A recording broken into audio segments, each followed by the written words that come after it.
and welcome to the fabulous Friday edition of the Todd Veinotte Show. I'm Dan Ahlstrand. So very glad you're able to spend some time with us on a day that it looks out the window like winter has returned. The warm temperatures and rain of yesterday saw those temperatures drop. That rain turned to snow, and that created a bit of a slippery condition, at least early this morning. I understand that it's getting better out on the roads, but during my commute in this morning, it was a little greasy, particularly on Highway 102, as we deal with yet another bout of snow, albeit not a significant amount of snow. And if the forecast holds true, I don't think that the white stuff that is clinging to the trees and to the rooftops will be anywhere visible by the end of the day. But it certainly is a stark reminder that we are still in March, and we can still get days like today. What's up with the weather, you ask? Well, we will ask those questions. Allister Aalders will be here early today. He's going to join us here in a couple of minutes' time for his thoughts on the forecast and what that means moving into your weekend, and if it's time to maybe put the shovels away. Can I say that? Anyway, we'll have a conversation with our meteorologist, Allister Aalders, in a couple of minutes. Gasoline prices held steady overnight. The Energy Board did its weekly adjustment that it does every Friday morning at midnight and kept gas prices around that $1.62 mark. There was a significant drop in diesel prices overnight, 5.3 cents, dropping down to $2.11.1, which is still well above $2. That all being said, the world oil markets are still in flux.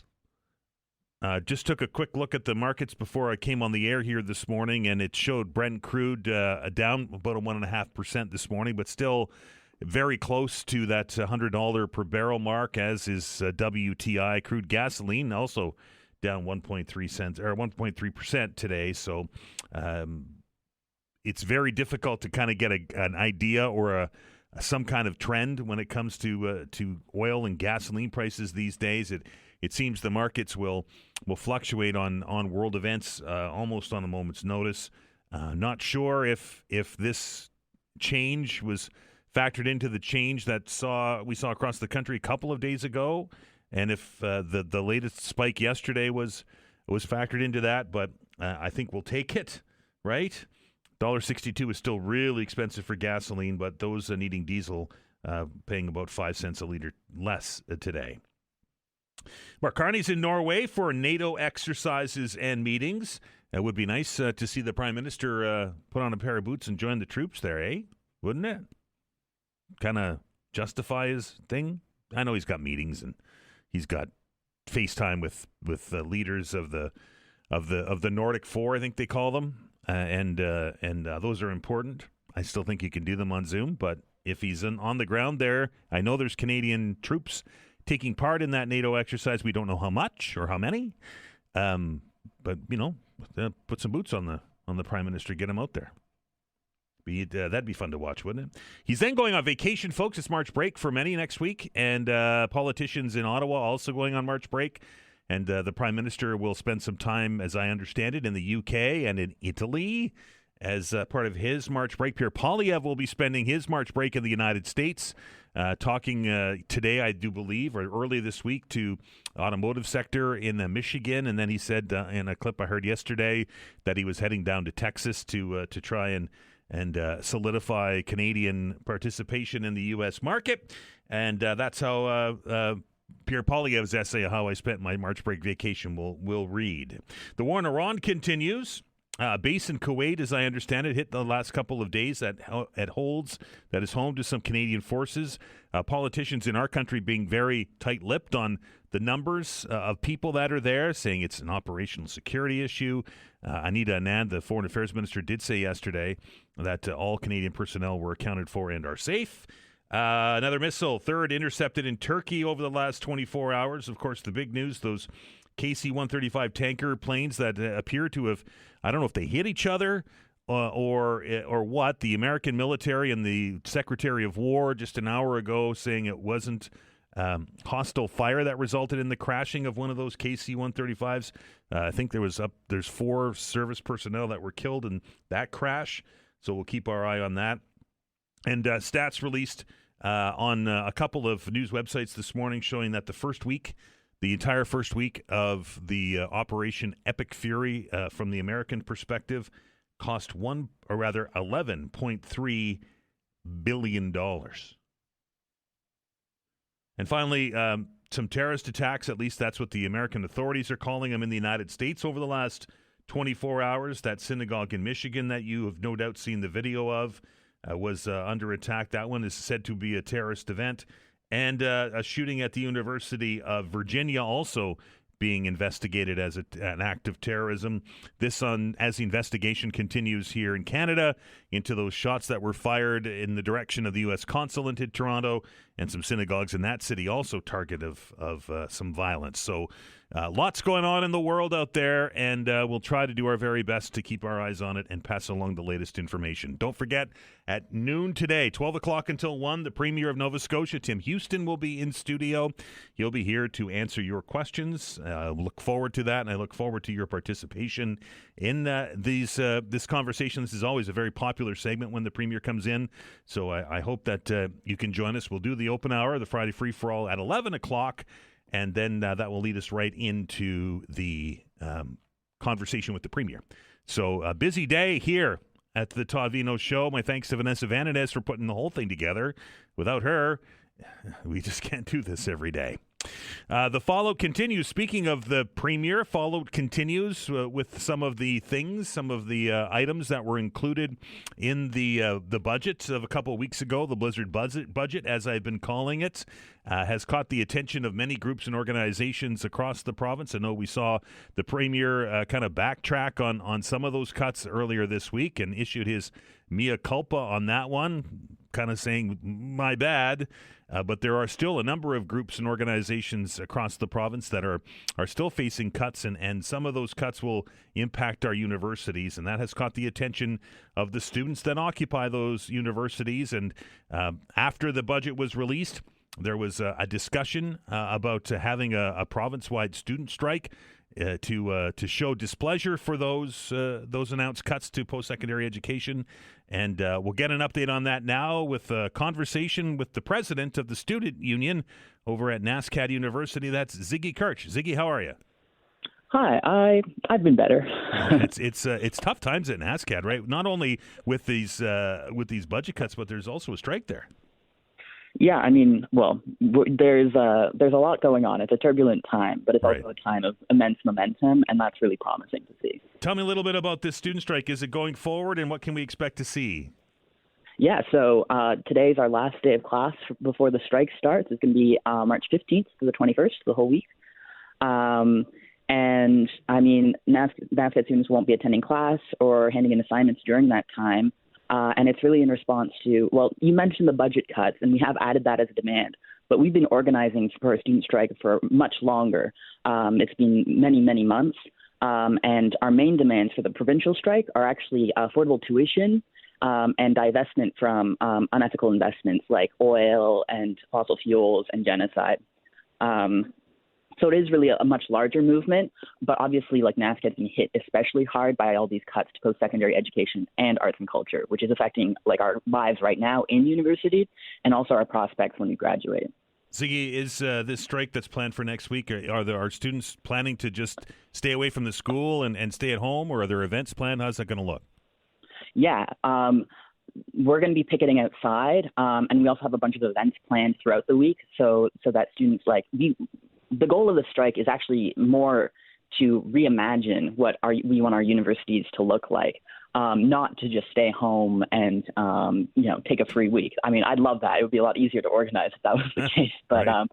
No, we're going to have events all throughout the day, every day of the strike, even on the weekend. We're going to be doing art builds, and we're going to have profs come in and teach us. We're going to do workshops. And we're going to make a lot of noise. Is this just exclusive to NSCAD, or are other universities here in HRM and across the province taking part? Well, so that's the exciting thing, is that it's not just NSCAD. NSCAD's a pretty small school. But just last night, both Dalhousie University and King's College, they decided to also join the provincial strike. Acadia voted last week to join the provincial strike. So it's really a much larger movement. There's a lot of engagement from students at SMU as well.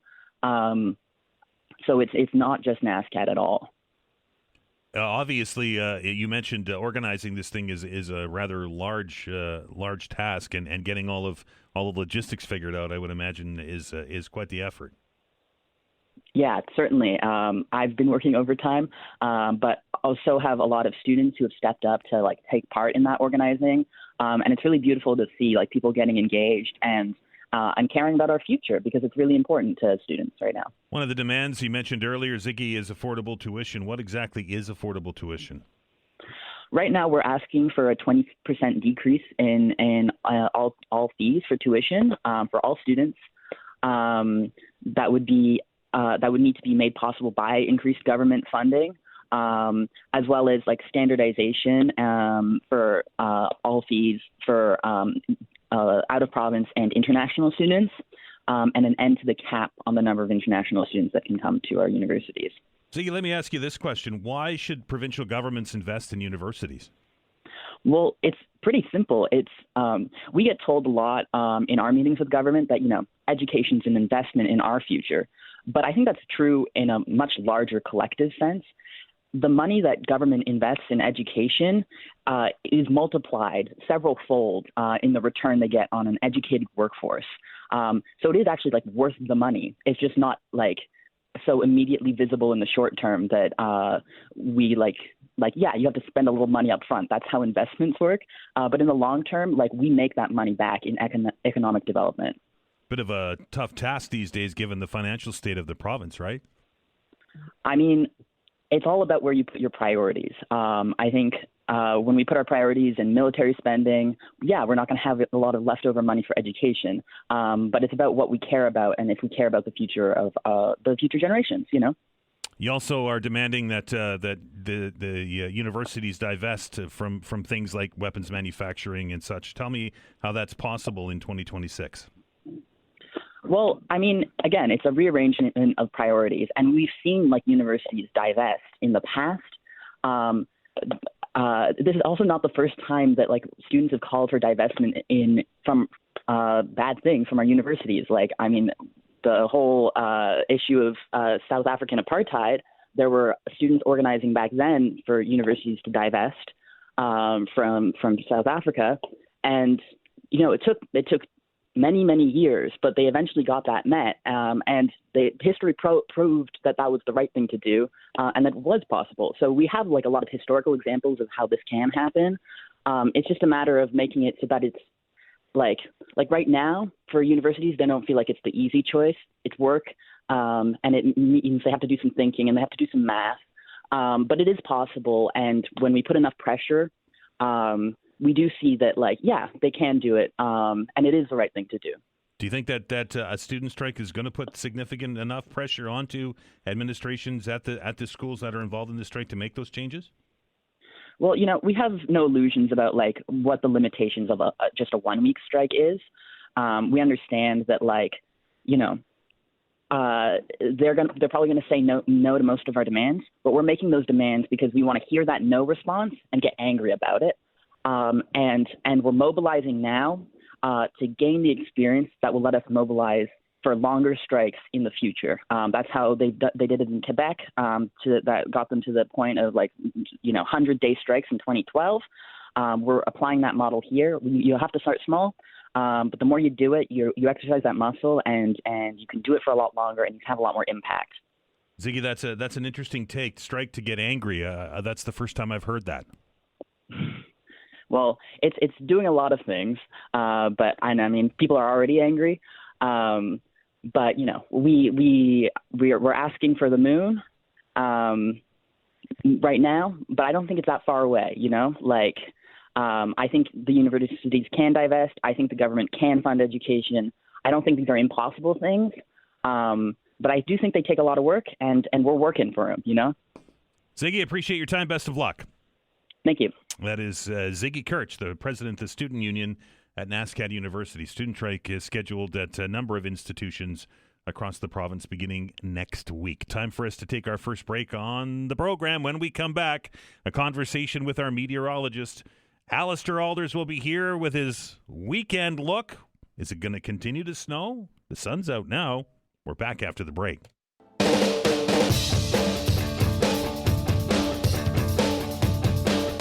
does the old saying go? Just when I thought I was out, they pulled me back in. That's the feeling I had this morning when I woke up and I looked out the window and the windshield of the vehicles were covered in snow. And the drive in today, at least during the early part of the morning, was a little tricky as we deal with the remnants of winter, even though we are in meteorological, easy for me to say, spring. Very pleased to welcome back to the show today our meteorologist, and he goes by the name of Allister Aalders. Allister, how are you? Well, I can tell you it wasn't very fun clearing the car off this morning, but at least the roads seem to be better now than they were earlier this morning. So, I always say at this time of year, winter is always lurking. Never let your guard down, even, after what was a spectacular day earlier in the week. I mean, the pattern is so changeable at this time of year.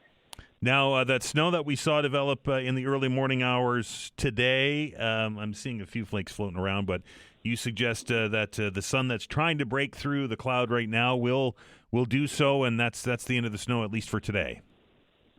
At least for today, yeah. So we had this very, broad system that was impacting, Ontario right through to Newfoundland and New Brunswick, and parts of PEI in Newfoundland got into a heavy mix of freezing rain, ice pellets, and snow. We were on the mild side of the system for the most part, so we had, the periods of rain and drizzle with fog yesterday and again last night, but that cold front bringing in the cooler air, so changing that rain to snow overnight. That front is continuing off to the east, so for the most part, you said there's still a few flakes flying out there, and because it is windy, there's still some blowing snow around too, but we are seeing generally clearing behind this front, so some peaks of sun out there right now, but I think it'll be really almost wall-to-wall sunshine as we go through the afternoon before another system rolls in tomorrow. And that one has certainly caught my attention, Allister. This is a tale of two seasons, right? We're going to have the potential snowfall beginning late tonight and into tomorrow. Some places could see anywhere from 5 to 10 centimeters out of that, but the high tomorrow is 6. Exactly. So almost kind of the reverse of what we just had with this system where it was rain to snow. This will be snow to rain. So we have a chance of flurries overnight tonight. And then we see the low pressure system approaching on Saturday, and we see that snow really building in as we go through Saturday morning, that heavy wet snow that we're so used to at this time of year. But, the snowfall events can sometimes, overachieve at this time of year. So while I do think, much of HRM, including the city, will see, about 5 centimeters, there's certainly the potential that we could see 5 to 10 centimeters, especially farther inland. And if you're listening elsewhere in the province, certainly as we move towards the north and east, there will be opportunities for 5 to upwards of 10 centimeters or a bit more there before we see the temperature climb to and above the freezing mark. As you mentioned, we are well above freezing as we go through the afternoon on Saturday. So the snow does mix over to some rain showers, and those rain showers taper off by around Saturday evening. So a bit of a messy system, but, thankfully at this time of year, the snow does not like to stick around. So we will see, obviously some melting occur later in the day on Saturday, but certainly as well as we go into Sunday too. Allister, I looked at the calendar this morning, and I saw that we're looking at 5 to 10 centimeters of snow on the 14th of March. St. Patrick's Day is the 17th. Is this Sheila's brush? I struggle to classify it as Sheila's brush just yet because, the folklore around that is often more tied to on or after St. Patrick's Day. I mean, if we want to be optimistic, perhaps we could say, it's Sheila's brush. But I think certainly folks in Newfoundland would say, this isn't Sheila's brush just quite yet. And we do have, some messy weather in the forecast for the first half of next week. However, we're doing this temperature roller coaster where we'll be on the mild side of this system. So we're looking at quite a bit of rain and high winds for the beginning of next week. So I think we typically associate Sheila's brush with snow, but can we maybe bend the rules a little bit and hopefully say maybe that's Sheila's brush instead? But certainly time will tell at this time of year. As we've witnessed this week, it doesn't take a whole lot for the conditions to really change. 6 degrees on Saturday, 2 degrees on Sunday. The long range looking about 7 degrees on Monday, 11 on Tuesday. Allister, is it time to put the scraper away? Not quite yet. All right. Keep it handy.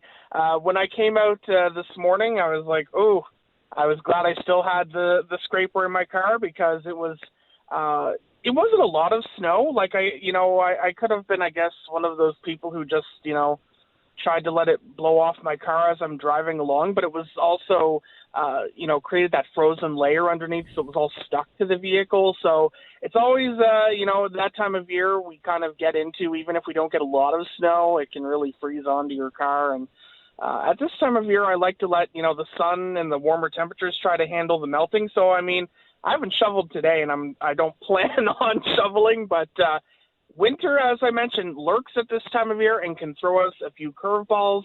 So I always recommend having those shovels and scrapers handy through the end of March and into early April. But, hopefully we will not be needing them in April. You mentioned the glorious day that we had earlier this week. It was a record breaker for many places in Nova Scotia, including up in Sydney, that saw a record that has stood since the late 1800s.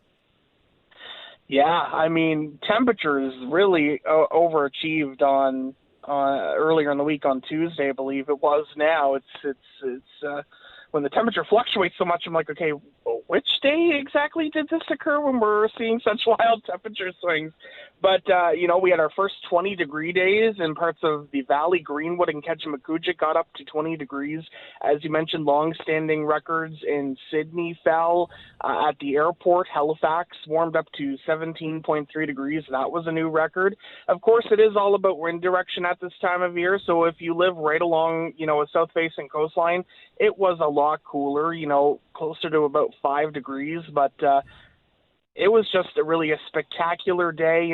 I personally had the windows open, and it was just great, and it makes you excited for what's to come in the weeks ahead.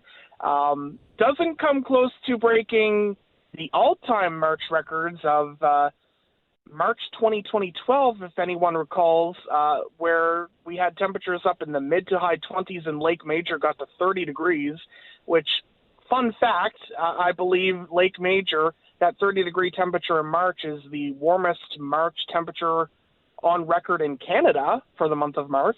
The Halifax area getting up into the mid to high 20s, that was back in 2012. So obviously we weren't quite in that territory, but it was certainly a sign of more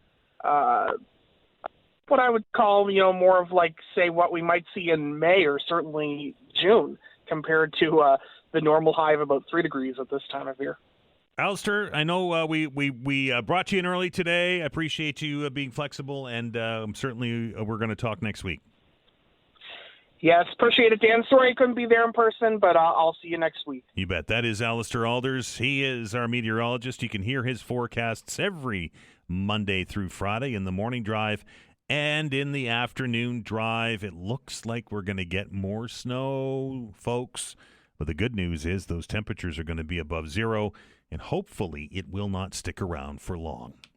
Lots of going-ons in Ottawa this week with crossings of the floor, the Prime Minister heading out to Norway, the House of Commons rising for March break, a conversation with our friend from Summa Strategies and Abacus Data, Tim Powers, after the news.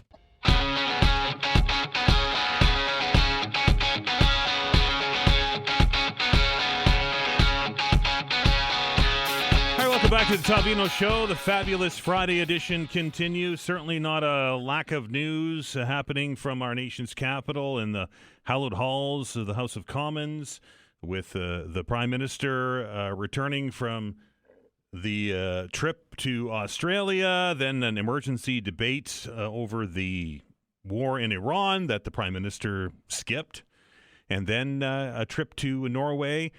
Oh, and some time to have a new member of the caucus join the team, coming over from the NDP. It has obviously been a busy week, and I know that Tim's been trying to keep everything in order. Hello, Tim Powers. Dan, how are you? Yeah, it's like following the puck around. Where's it going to go? Only Gretzky knew where it was going to go. Now the rest of us are just trying to figure out where it's going next. Right, it seems like it's a daily something new, another huge event, right? Yeah, there's a lot. So you nailed it there. I mean, you did have the floor crossing this week, which once the by-elections are over, could put the Liberals into a majority. That was big news because, one, it didn't happen from the Conservatives this time. It happened from the NDP, Laurie Didlaut. From Nunavut as the person who's crossed the floor. So now Carney has a lot of the North represented. He was there yesterday on his way to Norway, so that was big for them. The NDP trying to get in the news with their leadership race, got in the news with the losing of a member. Right. And then, of course, the Middle East, Iran. Don't you feel so confident every time you hear Pete Hegseth and Donald Trump speak? They really know what they're doing. Just makes me sleep well at night, Dan. It certainly does. The Secretary of War, Hegseth, today spent a good chunk of his Pentagon briefing telling news organizations what the headlines they should be writing are. And the President of the United States said on social media, and I quote, what happens to these deranged scumbags today? Iran's Navy's gone, the Air Force no longer, missiles, drones, and everything else is being decimated, and their leaders have been wiped from the face of the earth. And then he went on to say, they've been killing innocent people all over the world for 47 years, and now I, as the 47th President of the United States, am killing them. What a great honor to do so. Oh, my God. Yeah, if it weren't real, it'd be terrifying. But it is, and it is terrifying.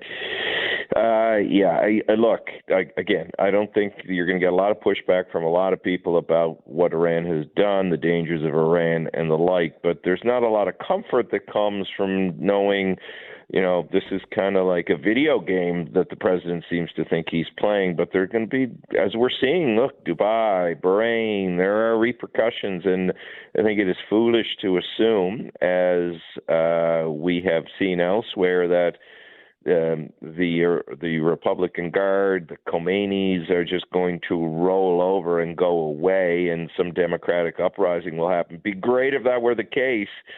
But I think it's very hard to point to anything in modern history where, a 4-week, 3-week, whatever it is, campaign changed a country dramatically. Usually requires something more, and it doesn't seem like the Americans have a plan out yet. Maybe we're all wrong. Let's hope we are, and some stability will come back, but it's tenuous.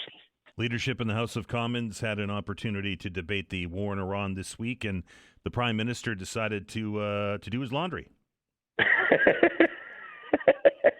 Well, I doubt he did his own laundry, too. But, he wasn't at the Take Note debate, and he took some heat for that. He said, and there was evidence to the fact that he had a constituency event. I mean, what was happening there was, of course, the opposition was trying to nail the Prime Minister down on the variety of apparent different positions he had the week before when the attacks started. He seems to have landed on a position now, but he got a little bit of bruising over that. And the opposition can, I guess, call that a small victory. Not sure how much the public was engaged with all of that, but nonetheless, when you're going to have debates about a war that is having such a pronounced impact on Canada, would be good if all the leaders could make themselves available. Wanted to hear what Canada's position was from the Prime Minister, not from the Defense Minister. Yeah, I mean, that was kind of ironic yesterday when they were at when the story broke of the fact that the part of the U.S. base that houses Canadians in the Gulf had been hit. Right. And then Mark Carney answering the question said, well, he was not the only one who spoke for Canada. Well, usually the Prime Minister is the most important voice on Canada. Not sure why he went with that line, but I think he, like everybody else, and this is an area that can be very perilous for politicians, he's got to find his feet soon on this conflict and Canada's position. It isn't, to be fair to this government, 2003, when it was a little bit more black and white, though it wasn't entirely at the time. You and I are old enough to remember that, when Mr. Crenshaw said, you know what, I'm not joining George Bush's coalition, because there was a lot of pressure on Mr. Crenshaw to do that, and he made the right call in the long run, and he dined out on that and still does to this day, because if you get a position wrong on a major conflict or war, it can be damaging to you. Stephen Harper spent a few years digging himself out when he was opposition leader of the support he had lent to that. Ultimately, it didn't affect him politically. He won 3 governments, but he had to answer for it for a number of years. So the current Prime Minister will want to be aware of those history lessons about being uncertain about where you are on conflict.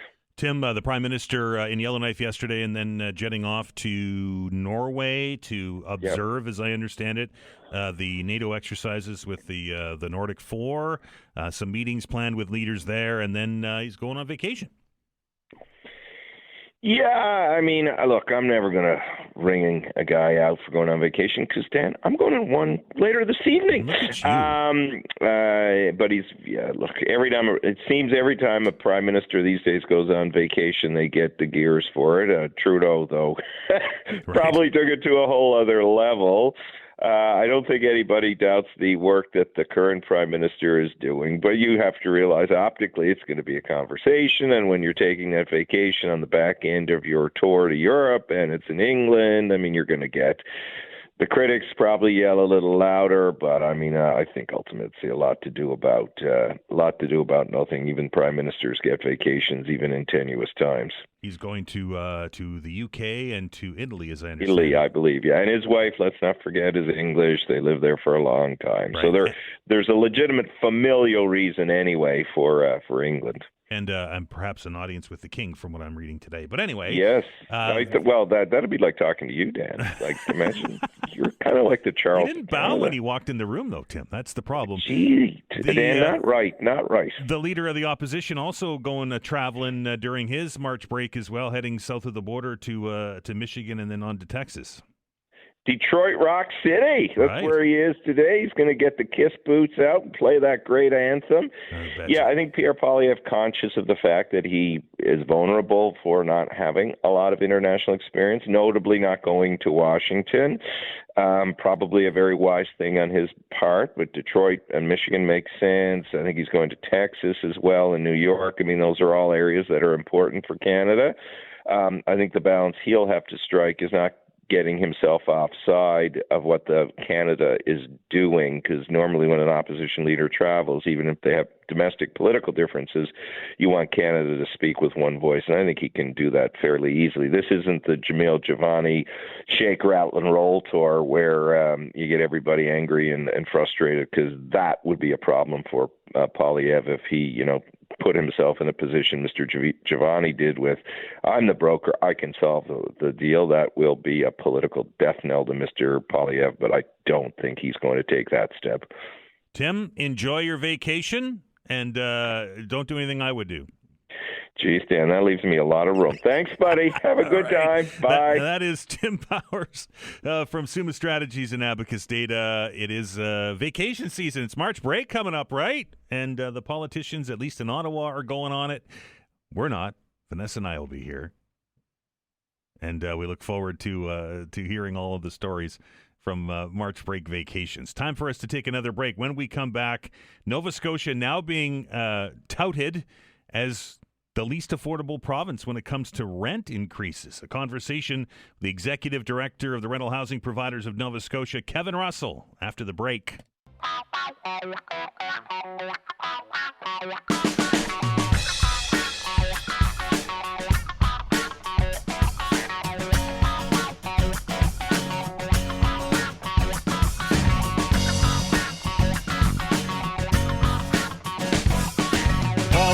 of you in the rental market are looking maybe for a new apartment or maybe looking to upgrade or downgrade or whatever it is that you are have we'll say that this isn't news, Dan, that Nova Scotia is an expensive place to try and rent an apartment in. But what is happening is that we're seeing other markets in Canada with rental decreases.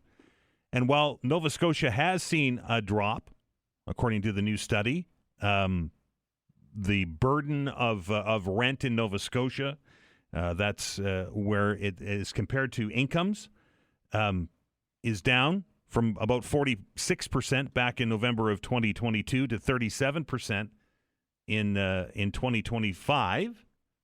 But that being said, still well above other cities across the country. And to be honest, if you went to a bank and you said, I want to rent or get a mortgage, and that my mortgage payment is at 37% of my income, the bank probably wouldn't give you the mortgage. Why are rents so high? Why do rents continue to be so high here in Nova Scotia? Very pleased to welcome back to the show the Executive Director, the Rental Housing Providers of Nova Scotia, Kevin Russell. Kevin, how are you? Dan, I'm doing well, thanks. And thanks for having me on today. It's always a pleasure. Why are we not seeing the same drop in rental prices in Nova Scotia that we're seeing in other jurisdictions across Canada? Well, Dan, there's a number of reasons, and one reason that sticks out from that sticks out is the fact that what we're seeing is a very low turnover rate in Halifax, and so not a lot of older units, existing units, which are the most affordable units in the market, are coming to market. No one's moving. And so what you're seeing is a lot of new product coming to market in new developments, and it's coming in at a higher price, and that's reflected in the data that's showing in that survey. So and compared to the other jurisdictions, the larger jurisdictions, whether it's Toronto or Vancouver, they have a much larger rental market than we do. They have a lot more units, and so they have more units in play than we do in Halifax. And as a result, they're starting to see vacancy rise and more and prices dropping. Kevin, is this a consequence of the provincial government's rent cap? Yes, it is actually, because what we're seeing in Halifax is exactly what happens in a rent-controlled market. And, since September 2020, when rent control was introduced, we've been very consistent in our messaging, saying that what will happen, rents will rise, supply will go down, and renters will pay more rent. And in the previous 20 years to rent control, rents annually increased only between 2.5% and 3%. And so, students' rent control was introduced, which resulted in the market rents becoming distorted. And here we are today paying the highest rents in the country. So it's not a surprise to us, but and it's unfortunate because, housing affordability is a real concern right now.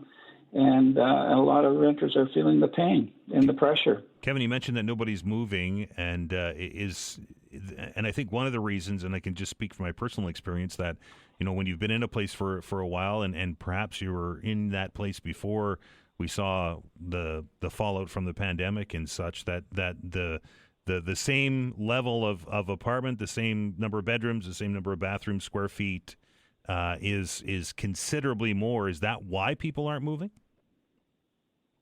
Yes, it is, and again, that's because of rent control. Because rent control produces winners and losers, and the winners who are the renters that got in under the cap and are staying put. Well, the new renters coming to Nova Scotia, whether they're first-time renters, immigrants, interprovincial migrants, are looking at higher rents. It's sort of no different than the property cap assessment program, where new buyers pay a higher price because of the higher taxes because of the cap there. So that's how caps work. And here we are. I mean, new renters coming for the first time are paying higher rents. Yeah. Kevin, I'm hearing anecdotally and looking at the availability out there, it feels, at least to me, that we're starting to see more apartments for rent and being for rent for longer. Is that what your members are telling you? That's exactly what our members are telling us. They're seeing it's taking longer to rent vacant units, and some are incentivizing to close the deal on a rental unit. They're offering rent rebates up to a month and other incentives, whether it's credit cards or other gift cards or what to entice renters to rent. But at the same time, what's being missed in the conversation is a lot of the small, what you call mom and pop family managed businesses. They're leaving the industry. They're selling their rental properties, which is being converted back to single family home rent ownership, or they were losing the duplex market because it's certainly unsustainable for them to economically to stay in business. And again, when you look at what's happening with operating costs under a rent cap environment, you're seeing heavy increases in water rates, as we know, 18%. Also, power rates are going to go up 8 to 10%.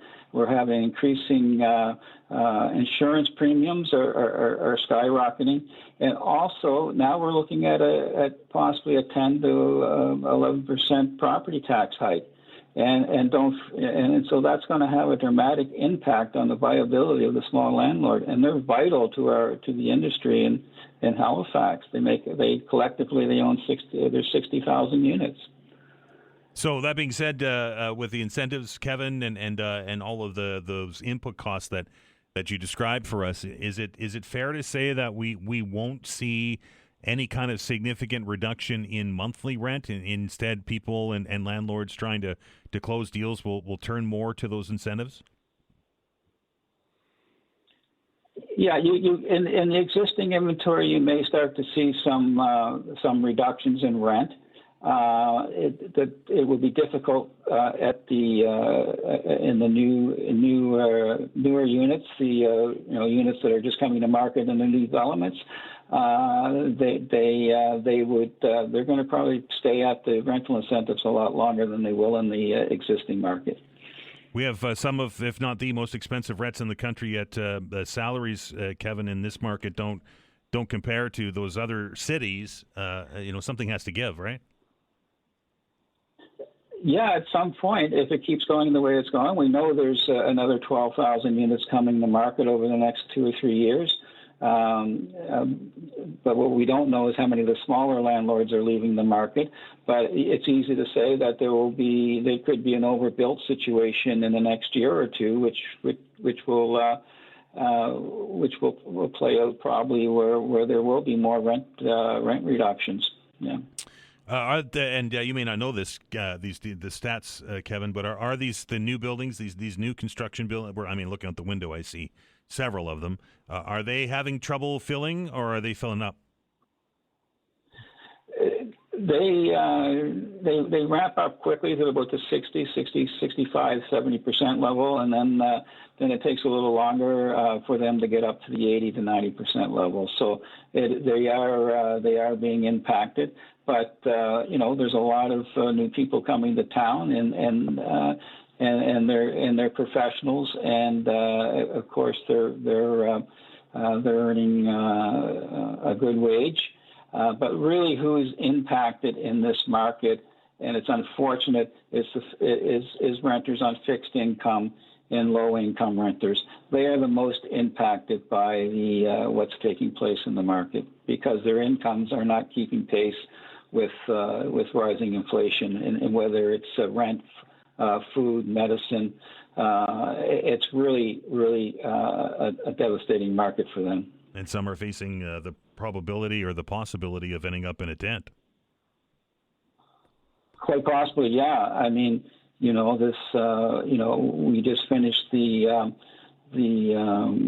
Stop the Property Tax Hike campaign, and we read thousands of letters of seniors and those on fixed income that saying that they may end up in a tent or homeless or someplace, and this is going to be another cost on society as long, and then associated with that is all the mental health issues that will go along with that. There's a lot of renters and homeowners are in fear of losing their homes. Kevin, appreciate your time. Have a good weekend. Thank you, Dan. Take care. That is Kevin Russell. He is the executive director, the Rental Housing Providers of Nova Scotia. Halifax has some of the highest rents now across the country. That includes places like Toronto, Montreal, Vancouver. And I think there's a serious discussion that needs to be had, not only from the landlord perspective and from government perspective, but we have to have the employers into the conversation as well, right? Because having your average rent at 37, 38, as high as 42 or 46% what it was back in 2022, Kevin talks about not being sustainable. That's not sustainable. Might be something you want to discuss when we open up the telephone lines here. We're going to do that for the Friday Free-for-All right after the update. You're listening to the Todd Veinotte Show. I'm Dan Alstrand. We're back in minutes.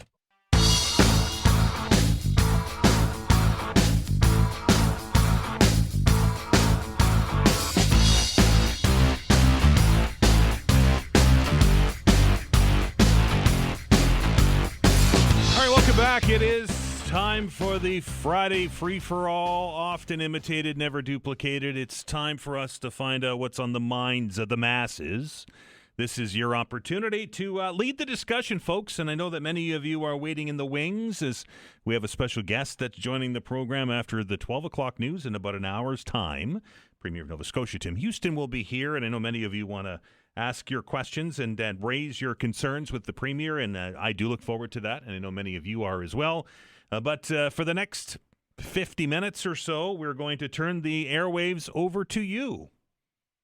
We did this last week, and it was a lot of fun. And it's very interesting to get perspectives on things that maybe I haven't thought about. You know, we have open hours every day, and regular rules always apply with our open hours, right? You can talk about whatever it is on your mind, but we try to move the discussion in a certain direction, maybe the issue of the day or the talking point of the day or the water cooler conversation of the day. But on Fridays, we like to just kind of turn it over to you, and it's a good way to see what's on your mind and to go into maybe some areas of discussion that we haven't in the past. So the telephone lines are open, folks, 902-405-6000 or 1-877-801-8255. A couple of emails in the email bags.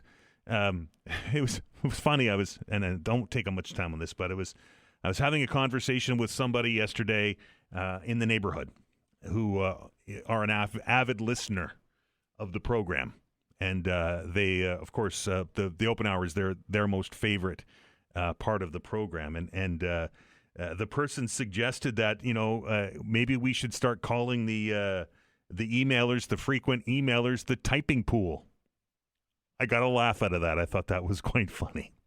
902-405-6000, 1-877-801-8255, to the typing pool. And this one comes to us from Trevor, and it reads, listening to that Russell chap right now on your show, he's right.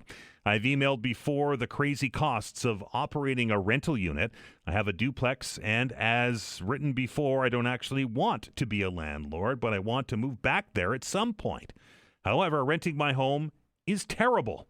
The people I had living there are very hard on the place.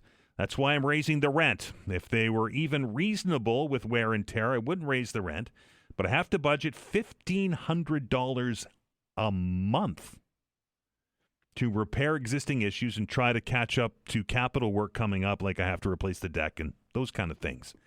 It's $1,500 a month for the next 5 years. Then things like interest and taxes and insurance, about $3,000 a month it's costing me over the next 5 years. I'm not going to ever fully rent it again when these guys leave, either in a month or next April. Just my 2 cents worth. I know a lot of bad landlords are out there, but there are some bad tenants too. And that comes to us from Trevor. 902-405-6000, 1-877-801-8255 to the phones. And this morning we say hello to Ken. Ken, how are you? Good. How are you, Dan? I am well. What's on your mind today? I was a little pissed, to be honest, with Tim Powers when you had him on. Okay. Why? Well, because when the Prime Minister, when our troops get bombed over in Kuwait, and Tim Powers thinks it's funny, I'm a little perturbed with that. I'll have to listen back to the tape. I don't remember what we said there. Well, you asked him about the PM's comments or whatever about the Canadian troops getting bombed, and he, well, yeah, I don't know why he said that, and all. That's not funny. Right. That's not even funny a little bit. And then for him to say, oh, yeah, well, I think everybody appreciates what the Prime Minister is doing abroad, and, so what if he goes on vacation, all that? Well, I'll tell you one thing, I have a problem with it, right? So now his jet brings all the rest of his cronies back here, then it goes back to England, picks them up, and brings them over to Italy, whatever the case may be. How much is that costing us? Right. Right?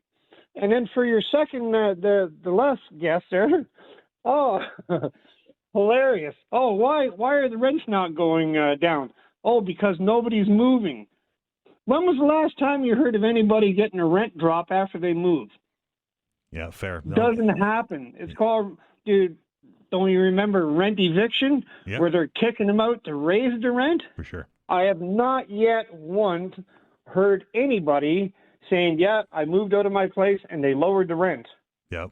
No, And I then hear you, and then absolutely, Ken. I hear you. And then you throw him a bone, Dan, right? The same thing that I gave Rick Howe shit for, or pardon me, give him crap for, and all this is give them the answer, before you answer the question. You said, oh, is that because of rent control? And he jumped all over that. Right. Jumped all over that. Why would he not say that in the first place when you answered the question instead of a stupid response like, oh, because nobody's moving? Fair points, Ken. I appreciate them. Have a good weekend. You too, sir. 902-405-6000, 1-877-801-8255. It's just that easy. Anything that's on your mind, that's what the Friday Free-for-All is here and designed to do. Hello, Carlos. Hi, Dan. How are you doing? I am well. How are you? Good. Well, first of all, I'd like to give a shout-out to the Mayor, Andy Fillmore, who is receiving the St. Mary Political Society, known as the Politicals. I appreciate that. He has an extremely busy schedule with the budget, and he still makes time to receive students. That testify the kind of person he is. But I'm more than happy in seeing the Prime Minister traveling and creating close connection with other countries. As we face with the very possibility of not having a free trade agreement with the U.S., close relationship count is going to count every single one of them. And you can't create close relationship via Zoom. That does not work. You have to know that he's Mark Carney. When he gets at the place, people receive with a smile. That level of connection is going to count in the spring. Absolutely. When we see Kuzma maybe not happening. Absolutely. Every single economic relationship will count. So thank you, the Prime Minister, for being out there, making sure to open up routes to Canada. So you're saying, Carlos, and I don't want to put words in your mouth, but you're saying that the Prime Minister is playing a bit of a long game here. Well, he certainly is aware that there's a very possibility that we're not going to have a Kuzma.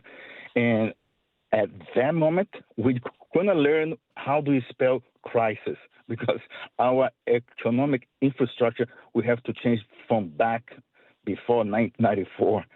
And he is making sure that creates that close connection, economic relationship, trade routes, to try to minimize that. 100%. He's 100% correct. Thanks so much for doing that. That's going to help keep Canadians working.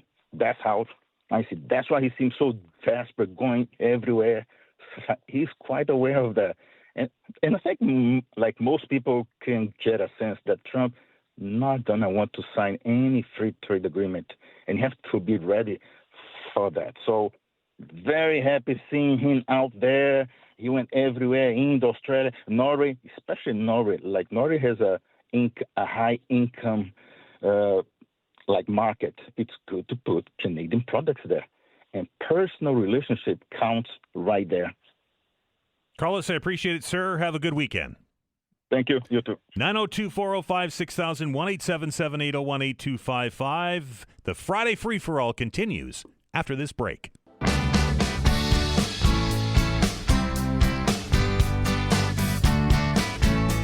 902-405-6000, 1-877-801-8255. Friday free-for-all continues. We'll go into the email bag, the typing pool, as somebody called it yesterday. And we get this one from Chris, and it reads, "Good morning. I'm a first-time homeowner who just bought in July. And while I empathize with those struggling, I don't think it's fair that newer owners should shoulder the heavier tax burden than neighbors who have been here for decades. My wife and I worked for years to finally afford the home, and now we're house poor because we don't qualify for any efficiency grants or breaks based on our household income. Why should I pay the full freight while people who benefited from much lower purchase prices years ago get a loyalty discount on their taxes? We're all feeling the squeeze. The system shouldn't punish people who just managed to get their foot in the door." I'd love to hear what other people have to think about this. Chris writes, "Really enjoy the show. Keep up the great work." He's referring, of course, to the property tax cap that we've had vigorous discussions on in the past. It's to me, and I still struggle to figure out why that somebody that has the same size house from across the street from me or next to me with all of the same features and rooms and square feet and property could be paying much less property tax than I will never understand that. Let's go back to the phones, and we say hello to Tim. Tim, how are you? Yes, good morning, Dan. What's on your mind? I've often wondered why bicycle traffic doesn't operate opposite to vehicle traffic. You know what I mean? Like if you're a pedestrian, you should walk so that you see what's coming at you. Mm-hmm. I've never heard a good reason why they don't do that. I mean, obviously it's safer. So I have no reason. I have no understanding of why they don't change that. The way that I understand it, Tim, and I certainly stand to be corrected, but the way that I understand it is that a bicycle is classified as a motor vehicle under the law and has to follow the same rules as a car. Well, they probably shouldn't be, especially now you see people with all these different manner of motors on their bicycles. Right. And yet they're treated as a motor vehicle, and they should be. But people pedaling a bicycle, perhaps they shouldn't be regarded as a motor vehicle. Interesting point, Tim. Appreciate it. Yeah, I'd love to hear anybody's reasons why you couldn't do that. Somebody said, what happens at intersections? I said, well, you should get off your bike and cross the intersection like everybody else is supposed to do. So anyway, we'll see what comes of it. Appreciate it, Tim. Have a good weekend. Minds of the masses. Oh, that's a little bit highfalutin. Yep. Okay. Thanks, Tim. I like it. Yeah, and highfalutin, maybe I'm just a highfalutin kind of guy today. 902-405-6000, 1-877-801-8255. Back to the phones, and we'll talk to Sean. Sean, how are you? Hi, how you doing, Dan? I'm well. What's on your mind? Just wanted, a lot of people can knock the HRP, but I've got a quick shout out for whoever was patrolling around Bears Lake. I went into Bears Lake this morning to do some shopping, and this person cut me off. Their car was covered in snow. They had a peephole in their windshield. Their back windows were completely covered, so they didn't see me. Luckily, I saw them. They cut me off, and all of a sudden, out of the blue, this unmarked car came. The whoopee lights turned on and pulled the person over. So It takes 2 seconds to brush off your vehicle, and there really wasn't a lot of snow last night. So I don't understand why people drive, and they can't see all around them. I don't get it. Drives me crazy. Absolutely crazy. No pun intended, right? So yeah, absolutely. Yeah. All right, man. Appreciate it. But anyway, shout out to the HRP for that. Got it. Thanks, Sean. 902-405-6000, 1-877-801-8255. Didn't see quite the same level of can we call it laziness? I think it is laziness when you just knock the just 3 inches by 6 inches of snow so you can see in your car. I didn't see it on my commute, but I did see a lot of side windows and rear windows that were untouched as we dealt with another storm. And on a highway, on slippery roads, going 100-ish kilometers an hour, it's mind blowing to me. As Tim or as Sean said, our caller, doesn't take very long, right? But people are in a hurry. Let's go back to the phones. We say hello to Tim. Tim, how are you? Morning, Dan. How are you? I'm good. What's on your mind? Very good. Well, thanks to you and Vanessa for getting the Premier on this morning or this afternoon. Two questions I guess I'd like to know. One is with the ongoing $1 billion deficit, plus the reduced credit rating, what is his plan, both short-term and long-term, to alleviate that, not just for today, but for the youth of tomorrow? That's one. And then the second would be the ongoing breach with the Nova Scotia Power and the Water Commission. What is his thoughts on trying to resolve or alleviate that to protect the personal information for the customers? It certainly is concerning, right? 100%. Thanks, Tim. I'll pass it along.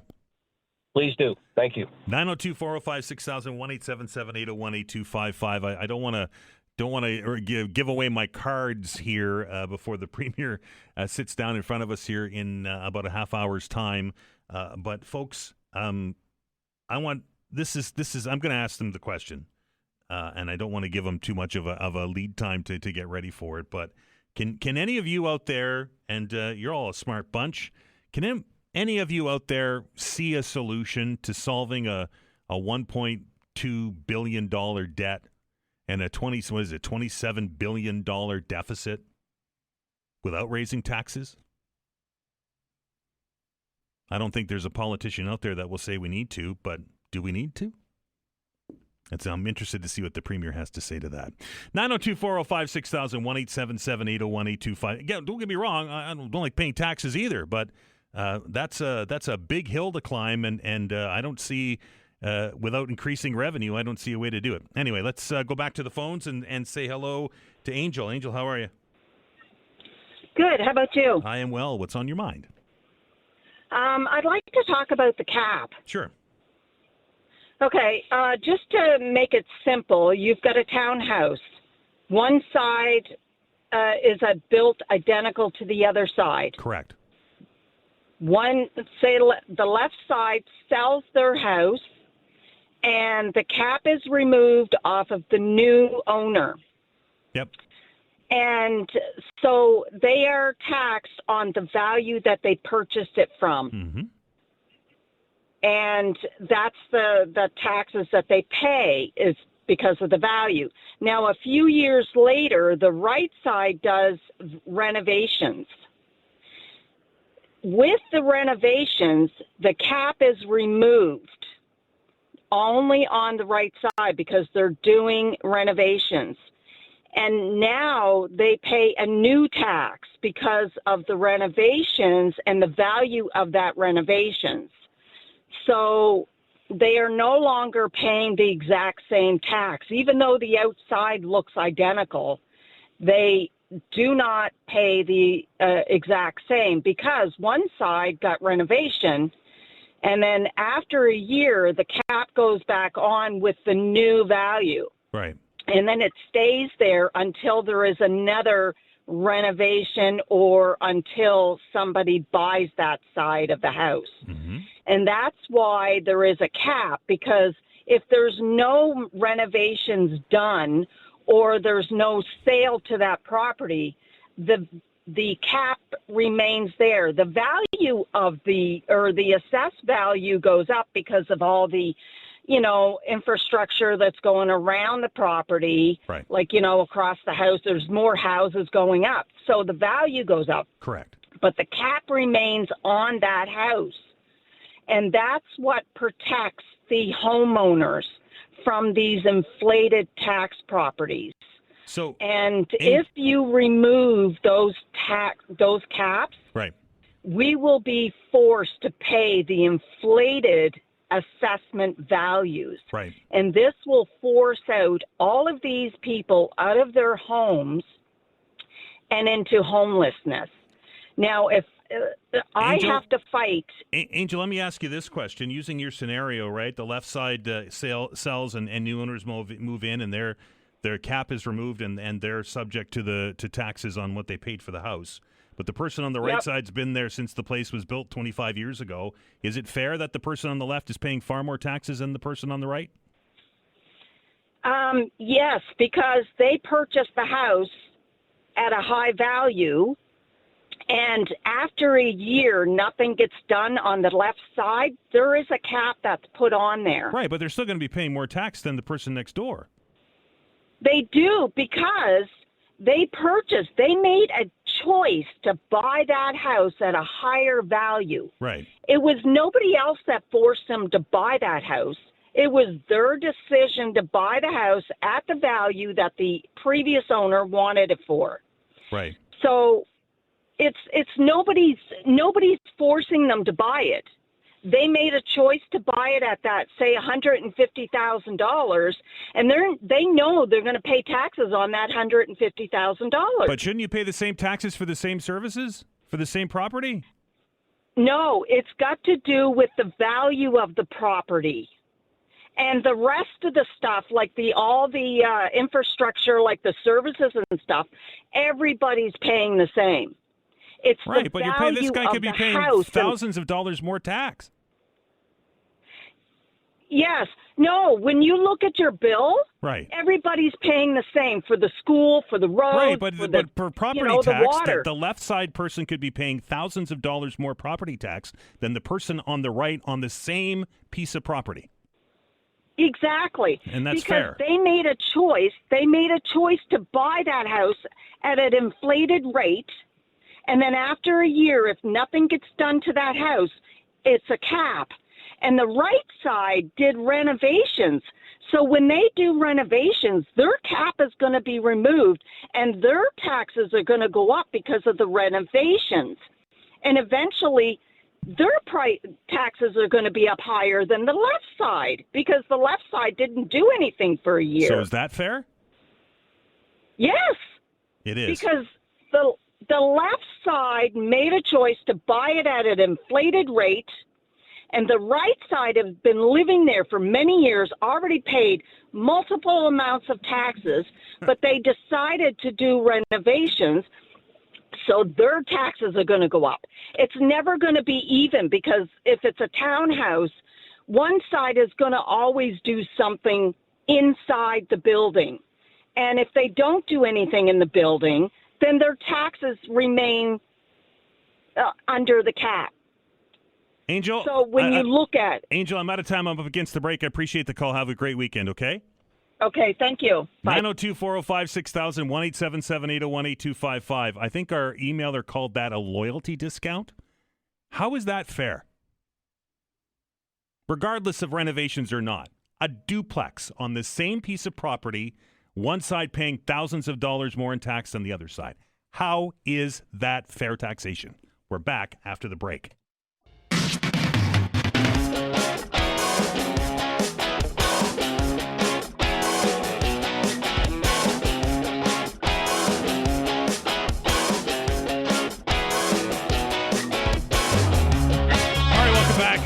Friday Free for All underway. 902-405-6000, 1-877-801-8255. I've just, you caught me during the news break there. I was enjoying a sandwich that I take abuse for here around the radio station. People saying, you bring sandwiches to work? That's old school, Dan.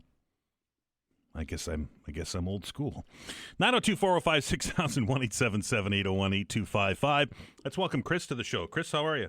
I'm not bad. How are you, Dan? I haven't heard from you in a while.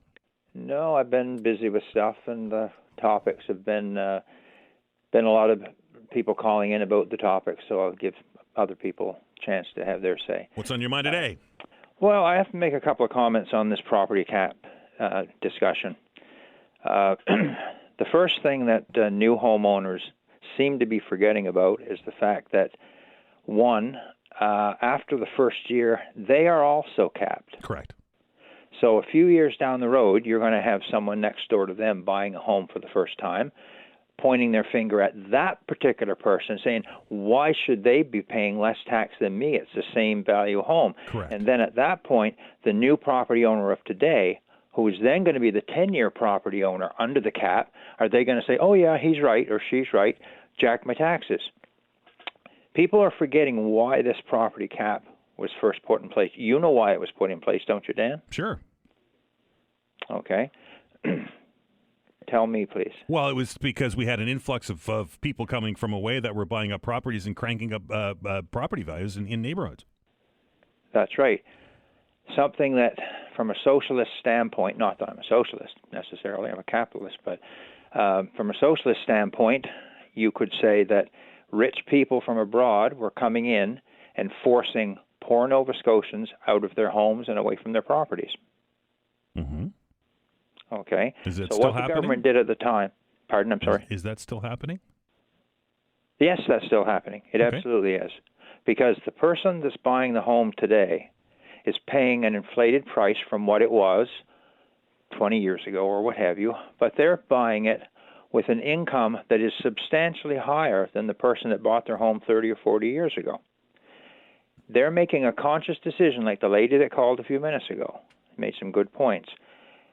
They're buying it today, the current property owner, based on the fact that they know the expenses going in, they know the price they're paying, they know their mortgage rate, they know what the property taxes can pay, will be that they'll have to pay, and they're looking at their income saying, can we afford this or not? Right. They're buying it because the answer was yes, we can afford this. Also, you look at the person back 30 years ago, they paid the current property value, they paid the property taxes, they paid all that stuff that goes with buying a home and operating a home based on the then income of the day. Mm-hmm. There was no deals. It wasn't like they're going back with with an income of the year 2025 or 26, going back 30 years and buying a home at 1995 or whatever. But they'll sell their house at today's prices, though, won't they? I beg your pardon, Dan? They sure will sell their homes at 2026 prices, right? Well, if they're selling, yes, that's right. But it's the same thing as if you bought Royal Bank stock 30 years ago. You're selling at today's price. I'm very surprised that you and I disagree on this, because you are a champion of fair taxation. Yes, and it is unfair, in my opinion, it is unfair that, and we use the duplex as an example, that one side of a duplex is paying thousands of dollars in property tax more than the other. Unfair. No, it's not unfair. Why not? That person bought 30 or 40 years ago. So they get a loyalty discount, right? Is that what it is? Just a second. Sure. Go ahead. They have, yes, I guess you could call it a loyalty discount to a certain degree. They've paid property taxes for 40 years. They've paid it for 40 years already. They have a history of paying property taxes that the new person doesn't have. But the big thing is, generally speaking, their income is going to be much lower than the person that's currently working today. Because if you bought a home 40 years ago, there's a pretty darn good chance you're retired now. So should you be forced out of your home because you don't have the income that a 2026 working person buying a home today would have? No, absolutely not. So, Chris, let's put it into 2026, and you sell your house, and you're moving to you're downsizing, right? Because you're retiring, and you've sold your house at a market value that is much more than what you paid for it, and you've decided to buy a smaller house, and then you move into that house, and you're paying, and I'm going to pick a number out of the air, $5,000 a year in property taxes, and your neighbor for the same services and the same benefit from the city is paying $1,100. Is that fair? Yes, that's fair, because that person paying. Well, no, Dan, it's not. It's first of all the discrepancy between a capped assessed house and an identical one that's not capped is not the spread that you've indicated from sure 1,100 to...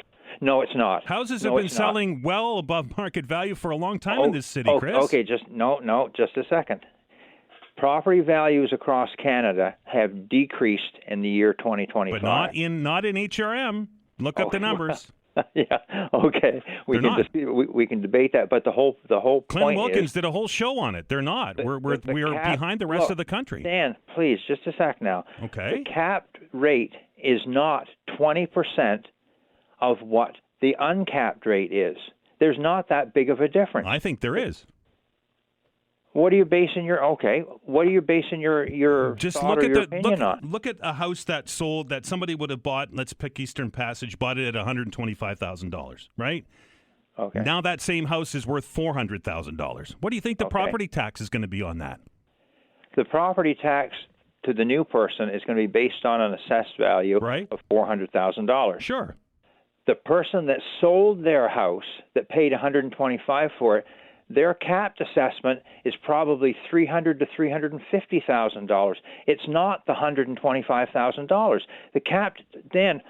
The capped assessment goes up every year as well. Yeah, but by a percentage, correct? They all go up by a percentage. Right. It depends on what property valuation services decides that it's going to be. But let's say you have a capped assessment. Okay, just hear me out on this. Let's say your capped assessment is $1 million. Okay. There's a very, very good chance that your uncapped assessment would be about 1.25, about $1.25 million. So you're not paying half or three-quarters or whatever the property tax is that the person that's uncapped is paying. You're paying probably 75% of it. Okay.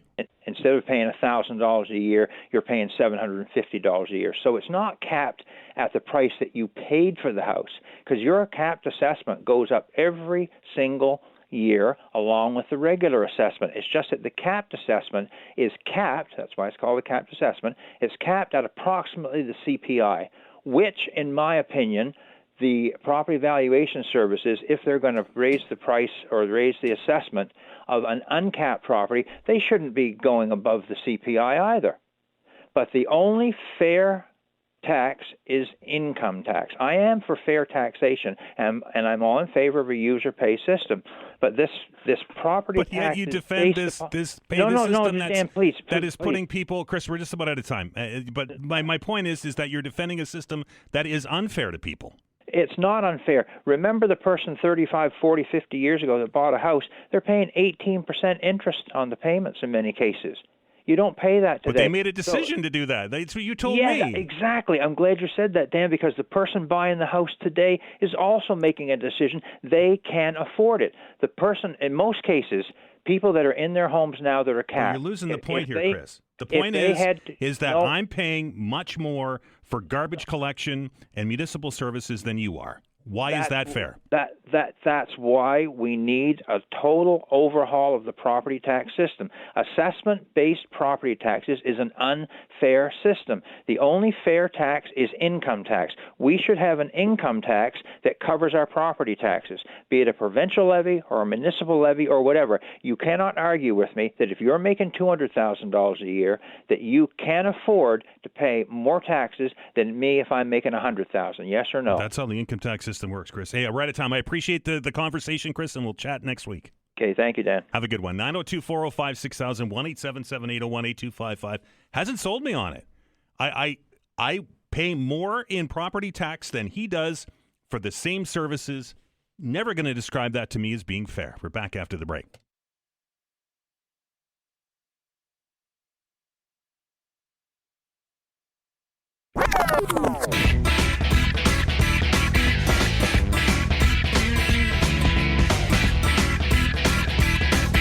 All right, welcome back.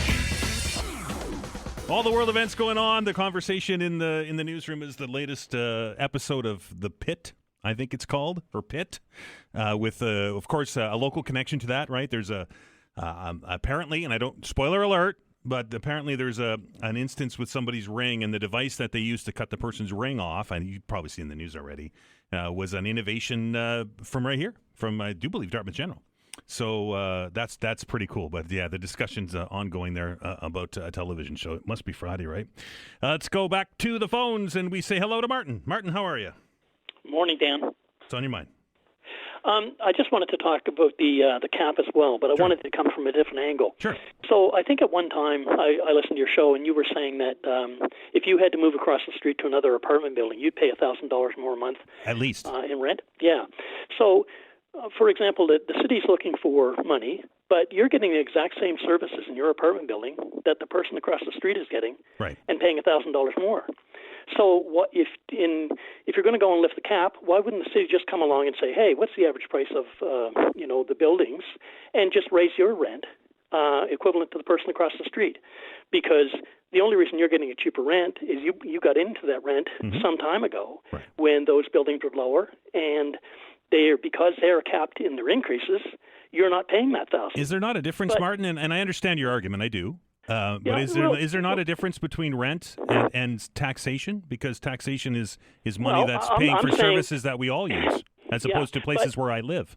Oh, I get it, but what you're saying to the people that are capped, that they're paying for the same services as someone that sold a house down the road. Yeah. All I'm saying is you're living in an area where you're getting the exact same services.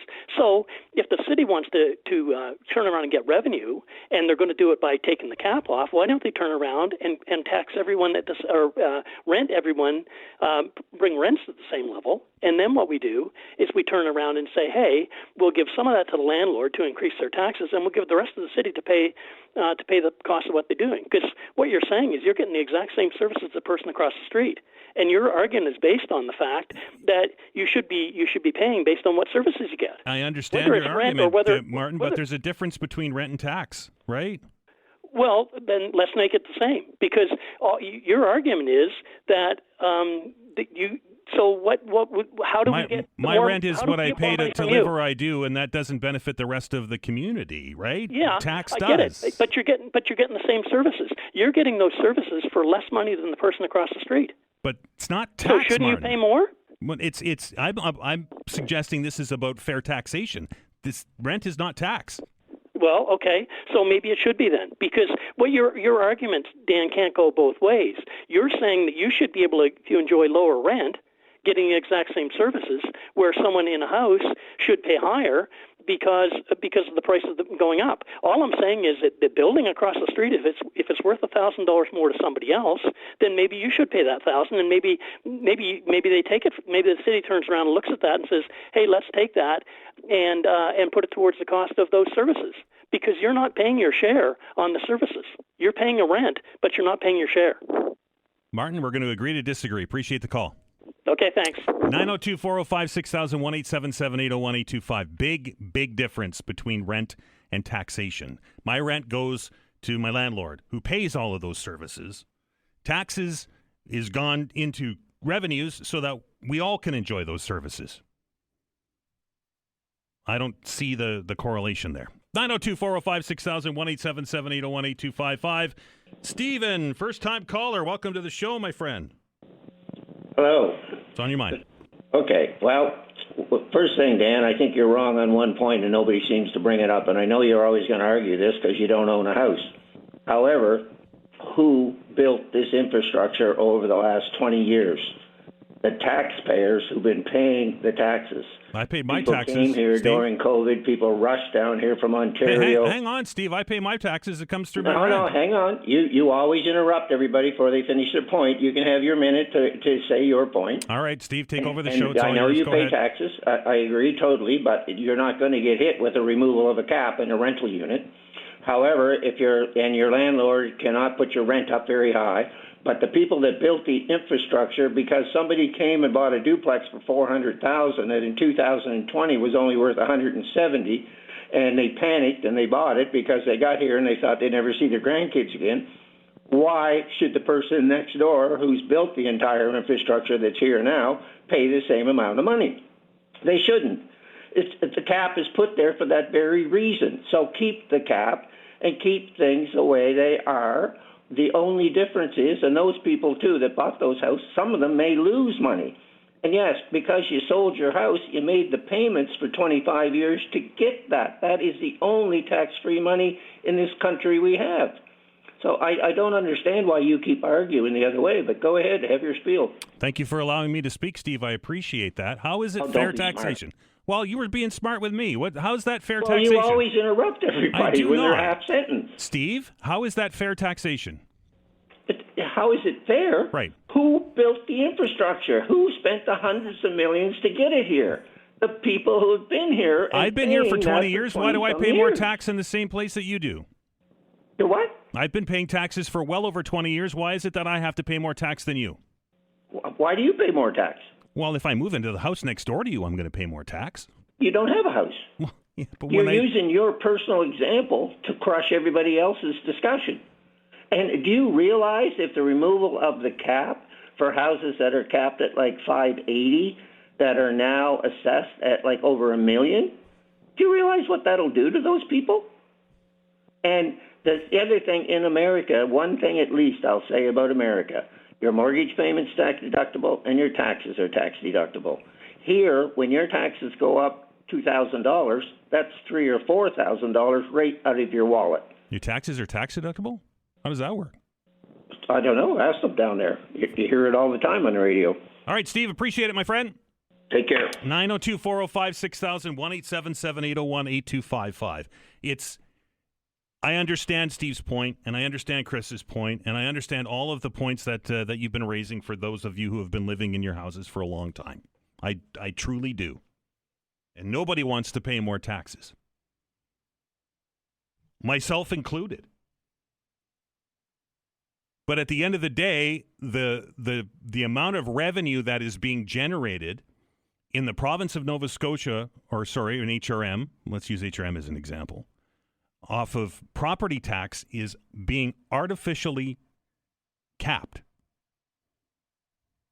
And you and I and the guy that's had the house for 50 years and the guy who just bought the house are going to be paying more because taxes are going up because we have a revenue problem. Equal taxation for equal services. It's all I ask for. Appreciate all the calls, folks. I really do. I love these conversations. It's nice to hear the varied opinions out there. We're going to stop. We're going to take a break. And we're going to switch gears here on the program. The Premier of Nova Scotia, Tim Houston, is going to be in the studio for the next 60 minutes. So if you want to have a conversation with Tim Houston, here is your chance. 902-405-6000, 1-877-801-8255. The Premier of Nova Scotia, Tim Houston, your guest after the news.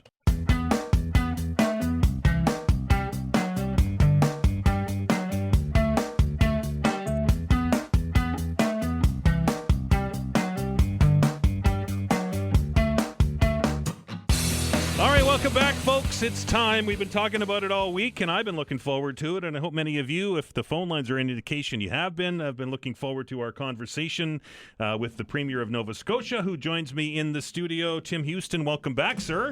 Happy to be here. Thanks for having me. I'll ask the open-ended question at the beginning. It's been a busy couple weeks for you.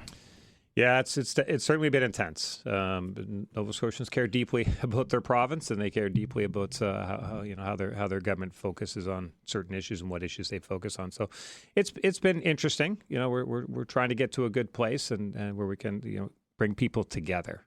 We don't want to divide people. This is not the time to be divided. It's time to be together. So, we're working with people. We're working through it, but the financial challenges the province faces are very, very real. So we got to deal with them too. Premier Houston, tell me a little bit about the beginning of the week and the process that led up to that. Obviously, some of the items that were included in the budget of a few weeks ago didn't sit well with a lot of groups and organizations here in Nova Scotia.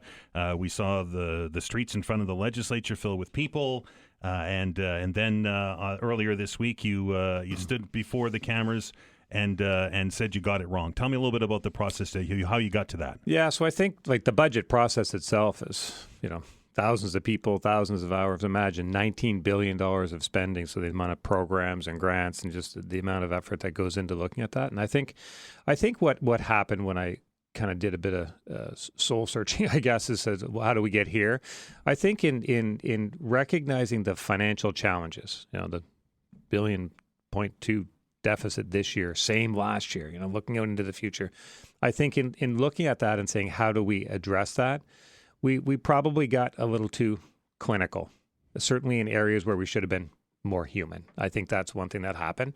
And so then, so we tabled the budget and we start hearing from people. And I think when we had a chance to kind of go away from the legislature, myself and my MLAs fan out around the province and actually sit down with people and have, rational, calm discussions about practical impacts of some of these things, we just kind of said, well, we got that one wrong. So we need to support people living with disabilities. We need to make sure the support's there for our seniors. We need to make sure that the students have educational opportunities. So those were kind of the areas we kind of looked at and said, what is it in the budget that could have a negative impact on the daily lives of people, like their actual ability to survive, that we didn't fully appreciate. Premier Houston, having conversations with many of those groups that were impacted or were to be impacted by those cuts, and then having discussions with them after you reinstated them. Many are asking the question, why do we even get here in the first place? You've committed now, at least from what I've been reading and seeing, to do a better job getting out and talking to these groups before making decisions like that again. Yeah, and I think it's we don't want to cause harm to people. We're not in these roles because we want to hurt people or cause them stress, and we certainly did that, and I apologize for that, and I will again. It's not the intention. So we're trying to balance a number of things, and I think as we look at how do we address the financial challenges, and how do we still provide the needs, the basic needs for people, we certainly have never lost focus on healthcare. The 93% of Nova Scotians that have a doctor today or attached to a doctor, or have got a surgery or something, we're making progress there, and I think people can see that, and that's what they want government to focus on. The more long-term care beds, they want people want us to focus on that. The investments in education. So we tried to kind of defend the core services of government, and then say there's a lot of other things that government would want to do. We always want to do more, but what can we actually afford to do? So that's the process, and as I say, some of it got in areas where it should have been more human. It got a little too clinical. So going forward, what we've kind of said is we don't want to do that again to those groups or to people. We want people to be part of the conversation earlier. So, I said, when I was first premier, I did a healthcare tour where I toured the province and spoke to healthcare workers and said, here's the problem, what's the ideas? And that was very helpful, actually. And maybe it's time that we do that, kind of a budget consultation, but more so just a frank discussion with Nova Scotians. Like, here are the financial challenges. What ideas do you have?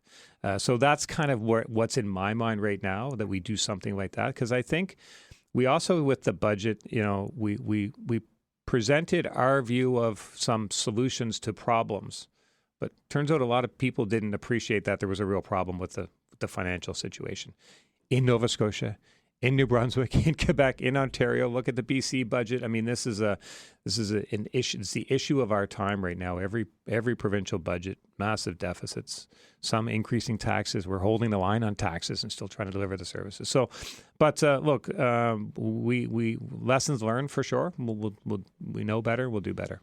Frank, discussion with Nova Scotians Premier. We can do that, and we can do that right now. And we're going to open up those telephone lines, 902-405-6000, 1-877-801-8255. I will ask all our callers today to try to get to their points as quickly as they can, and I will ask again Premier Houston, who's a veteran at this now and knows this role, to try and keep your answers as short as you can. I get there's context that's needed, but the quicker we get through these, then the quicker or more calls that we can take. Again, 902-405-6000, 1-877-801-8255. We begin this morning with Don. Don, how are you? Good morning, gentlemen. Even you, Dan. Thank you for that. No, Dan, you're doing a terrific job from day one. You start, Mr. Premier. You know who I am. I think I recognize that voice. That's right, the fisherman, right? The fisherman. Anyway, hey, I got to be honest with you, Premier. I was disappointed. You probably know that, but. Was a little consultation, all that there. You come back and you come out. I was talking to a lady today from another association, and she was disappointed, same as me. But you know what? You done the right thing. Come out and apologize. It takes a person I mean a person upstairs to come out and apologize and redo that. And the other leaders, especially one person, should have realized this, what they done to us 6 years ago. If you remember, we had taken to court, and we won the case. You said we're not going to follow that. 2 months later, and I'm going to remind you of this, 2 months later it was, you said we're going to do better, right? Mm-hmm. And you did do better, and as far as I know, you're going to do better for us yet. So all I'm saying is, I thank you and all of that there for in the past, right now, in the future too, and I know and I got trust in you, and that's why I support you and the party. You're just like Mr. Robert L. Stanfield. Okay, you keep your word. There. Thanks, Don. Thank you very much, Dan. Have a good one. 902-405-6000. Maybe we're going to name an airport after you, Premier. At least Don thinks we should. So far, so good. Thank you, Don. 902. I bet you weren't expecting that right off the top of the conversation. That might be the peak. Eh? 902-405-6000. 1-877-801-8255. Let's see if we can squeeze one more in here before the break. We say hello to Carolyn. Carolyn, how are you? Pretty good. How are you folks today? Your question for the Premier, please. Well, good afternoon. Premier, those of us that value nature, and the environment are very concerned by your recent decision to eliminate the Wildlife Division at DNR and to restructure the entire department. Because for more than a century, they've been doing a great job of stewarding the environment and protecting wildlife. So we're quite shocked by this decision, Premier. We feel that the decision will actually be detrimental to nature and the environment. So what we're asking you is to please reconsider this decision. We'd really appreciate it if you would. So will you please reconsider that decision? Thank you. Thanks, Carolyn. Premier? Thanks, Carolyn. Thanks for the call. Look, I appreciate the call, and I appreciate the concern. I'm a Nova Scotian, too. I'm concerned about our wildlife and our nature areas and stuff. But I think this is an area, it is a government restructuring, moving people around. The biologists that I've heard talked about still exist within the province, still respected and have a role for them. So I think it's, just a kind of looking at how government does things, not necessarily looking at, in this case, what government does, but just how they do it and making sure this is a situation where we have different groups of people in different areas. We're just kind of bringing them together for a common cause. And I believe that in the fullness of time, people who objectively give this a chance will say, well, gee, that wasn't really, we were worked up over something that wasn't need to be worked up over. But I appreciate that people get worked up. Premier, many in the fisherman community and in the hunting community are concerned that with the cuts to this department that enforcement will be lessened. We'll see less conservation officers in the woods and on the waterways of Nova Scotia. Can you commit today that that's not going to be the case? Yeah, I don't think that's the case. And certainly I have great respect for our conservation officers, and we've actually worked very closely with them. And make sure that they have the authority and power that they need to do their job. We've done that a couple of times, given them a bit more things they've asked for. So great respect for what they do, and they're serving an important role. And we're gonna make sure that role continues to be served. 902-405-6000, 1-877-801-8255. Premier Houston here till the top of the hour. Lines are busy, folks. If you're getting a busy signal, keep trying. We're going to get to as many calls as we can right after this break.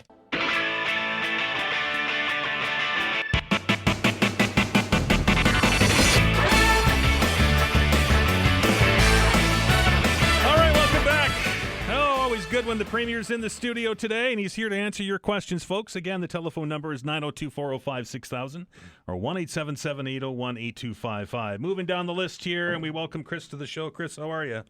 I'm good. Twice in one day. I'm a lucky guy. Go ahead.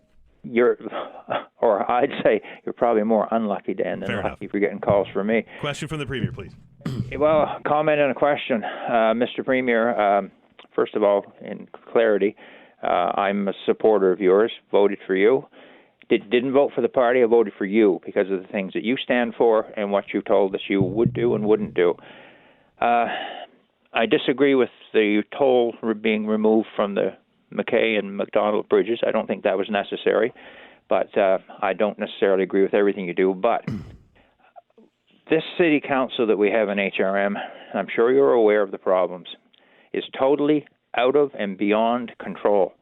Taxpayers can't take this any longer. I've talked to a lot of people, and everyone, literally, the property owner in my district and in other districts that I speak with, have concurred with my opinion that you as a provincial government and personally should look at this situation, and any leverage you can pull, anything you can do, you should do to reel in this out-of-control council. We in HRM cannot take this any longer.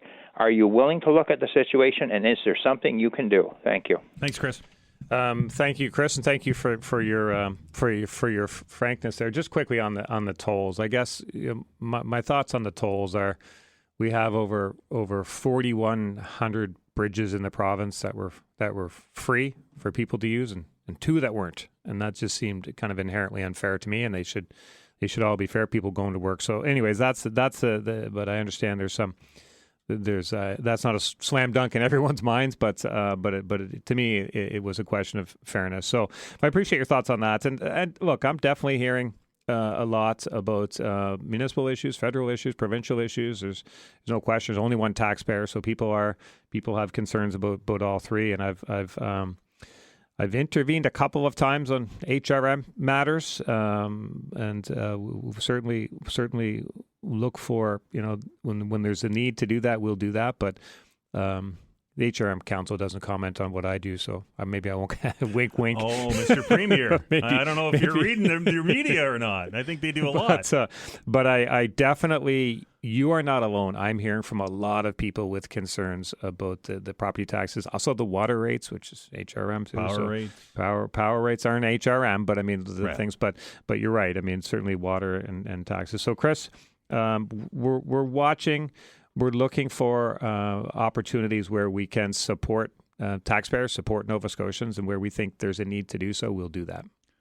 Thanks for the call, Chris. I appreciate it. 902-405-6000, 1-877-801-8255. Hello, Gloria. Hello.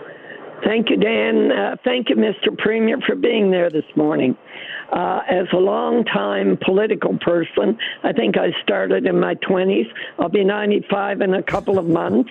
I have followed politics, been very critical at times, more particularly with the municipal council. But, Mr. Premier, I can be fair at the same time.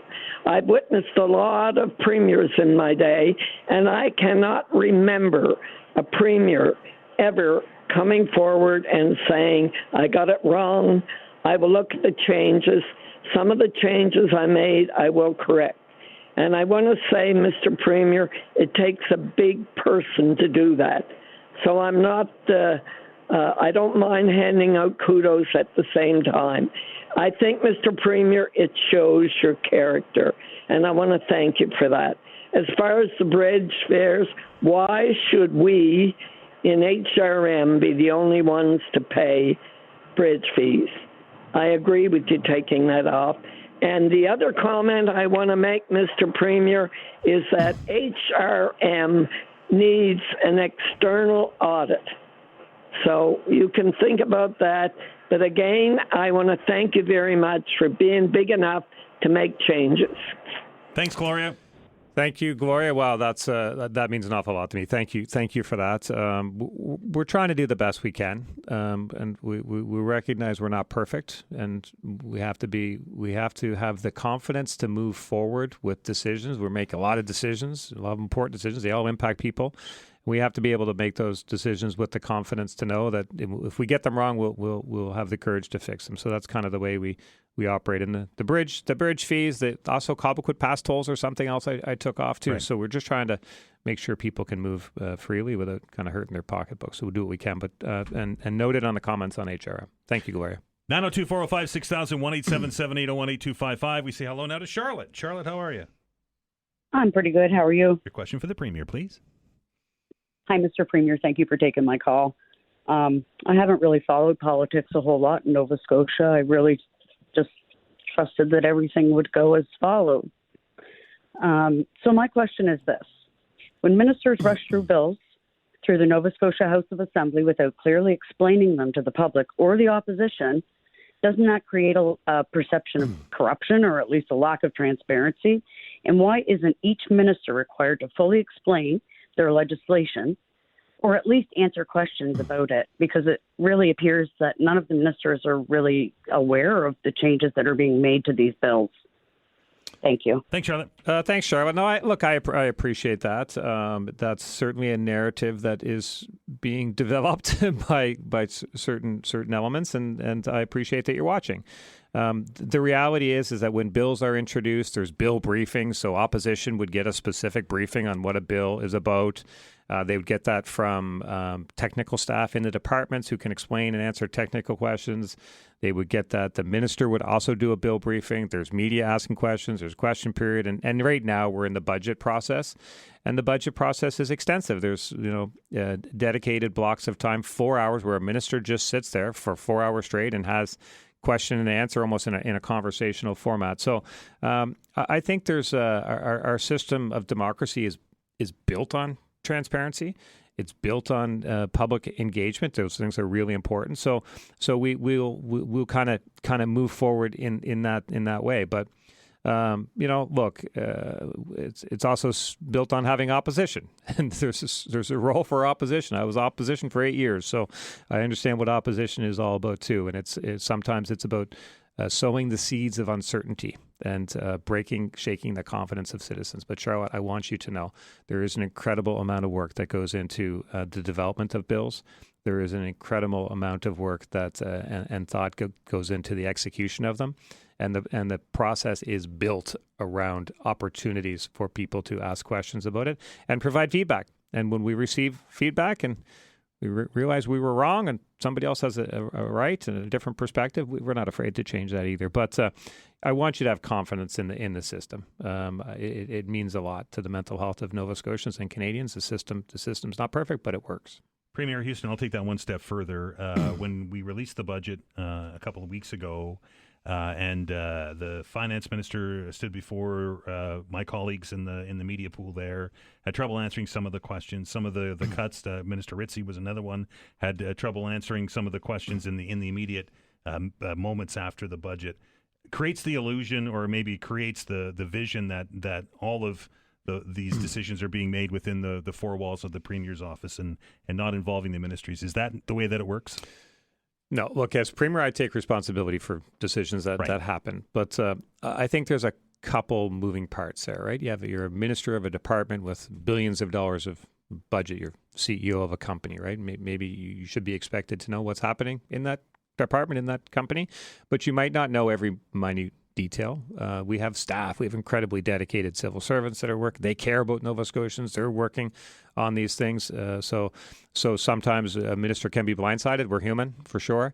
The other side of that is sometimes, especially with some of the grants. So the grants have gotten a lot of discussion, especially some of the grants that there's been changes to. Some have been kind of reduced. They're still higher than they were a couple of years ago, but reduced, but anyways, that's a different discussion. But some of the grants are across departments, right? So you might be the minister of a certain department that has a grant for something, maybe energy even, for example. But over time, those grants were centralized in one area, so one group of people could deal with the administration of grants. Probably thought it was government efficiency, right? But so then it ends up in communities, culture, that might be the grant department, but if they're doing energy, so they don't know all the minutiae. So look, but all this to say is we've learned a few lessons from this process, and we'll probably do more education with Nova Scotians heading into the process, but certainly more education with our team as well. 902-405-6000, 1-877-801-8255. We're going to stop for an update on the news. Premier Houston is going to grace us with his presence for the next 30 minutes. Couple lines open if you want to get into the conversation, 902-405-6000 or 1-877-801-8255. We're back after the news. All right, welcome back. 902-405-6000, 1-877-801-8255. Premier of Nova Scotia, Tim Houston, in the studio with us today and is here to answer your questions. I'm going to try to get to as many of these calls as I can, and if you get a busy signal, please keep trying. We'll do our best to get to as many on as we can. 902-405-6000, 1-877-801-8255. We say hello to Eric. Eric, how are you? Not too bad. I got a compliment to the Premier. It takes a big man to stand up and admit that he was wrong. But I got two things that bother me because I'm a senior citizen and I rent. And I was just wondering how long is the rent cap going to be in place, and also the housing supplement program. Are those two things in jeopardy, or are you going to continue on? Thanks, Eric. Hey, Eric, thanks for calling. I think the rent cap, as it stands, is in place until the end of December, like next year, 2027. I think that's on that one. So that's got a bit of runway left on that one. And the rental supplement program, yeah, that's an incredibly important program. We've made massive investments into that program. We'll continue to do that. I know it helps a lot of people. Premier Houston, we've saw some reports this week about the rents in Nova Scotia being, if not some of the most expensive in the country. Some will suggest the reason for that is the rent cap. Your thoughts on that?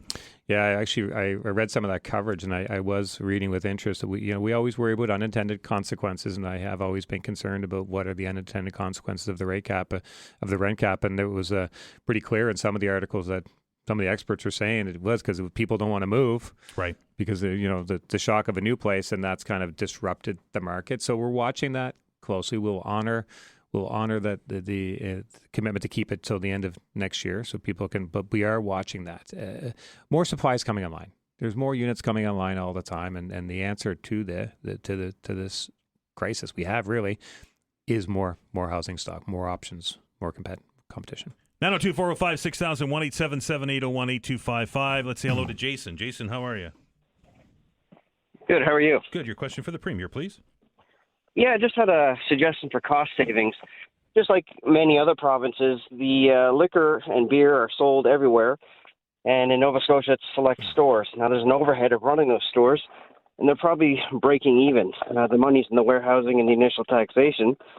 Wondering if that's something that we're looking at doing to maybe save a few $1 million and not pay rent and overhead and wages and everything that go with it. Thanks, Jason. NSLC, should it stay there? The ever popular discussion of alcohol distribution in the province of Nova Scotia. This is Jason. This is something that comes up all the time, and certainly obviously the add on the layer of cannabis distribution has been a discussion right now as well. And so, listen, we're looking at it. We started to have some consultations. There's no changes imminent to answer your question, but it is a kind of a constant discussion in the province. Would you ever entertain having beer and wine and maybe cannabis sold in corner stores? Yeah, we've looked at it. We're talking. We are having consultations about that. There's different iterations of that. Only local. Locally produced. So, but then you got to be mindful of the interprovincial trade, and so there's a lot of regulations and laws and trade agreements around alcohol in particular. But the distribution system is something we're looking at. I think the agency store network kind of speaks to a little bit of what you're talking about, Jason. I think that's kind of been a pretty successful rollout of the agency store. So it is something we're looking at, but for sure we are looking for ways for government to be more efficient, find some cost savings. So this may be one of them, but there'll be lots of others too. Premier, we mentioned cannabis. Obviously, your government has had a focus on cannabis and illegal storefronts. The Indigenous community in Nova Scotia saying that you're unfairly targeting them with this new change in policy. Your thoughts on this, and is your plan working? Are we seeing these storefronts shut down and cannabis being sold at NSLC outlets only? Yeah, we just want the law enforced. I think there's lots of reasons why that's important. Public safety is one of them. We've had lots of discussion around public safety, and that could be the quality of the product. It could be the levels, in there. It could be the age. There's all kinds of reasons around public safety. But in this province, the courts have been very clear. There is only one legal distribution method, that is through the Nova Scotia Liquor Corporation. I've heard some, it raised that it's a treaty right. The courts have been very clear it is not a treaty right. Aboriginal right, the courts have been very clear it is not. So the courts have spoken on the legality of it, and we like it when laws are enforced. Constitutional scholars will disagree with you, Premier. I had a conversation with Wayne McKay last week about this very this very subject, and he suggests that the court decisions don't necessarily change the thought about the treaty process, and that only a Supreme Court of Canada decision will do that. Your thoughts on that?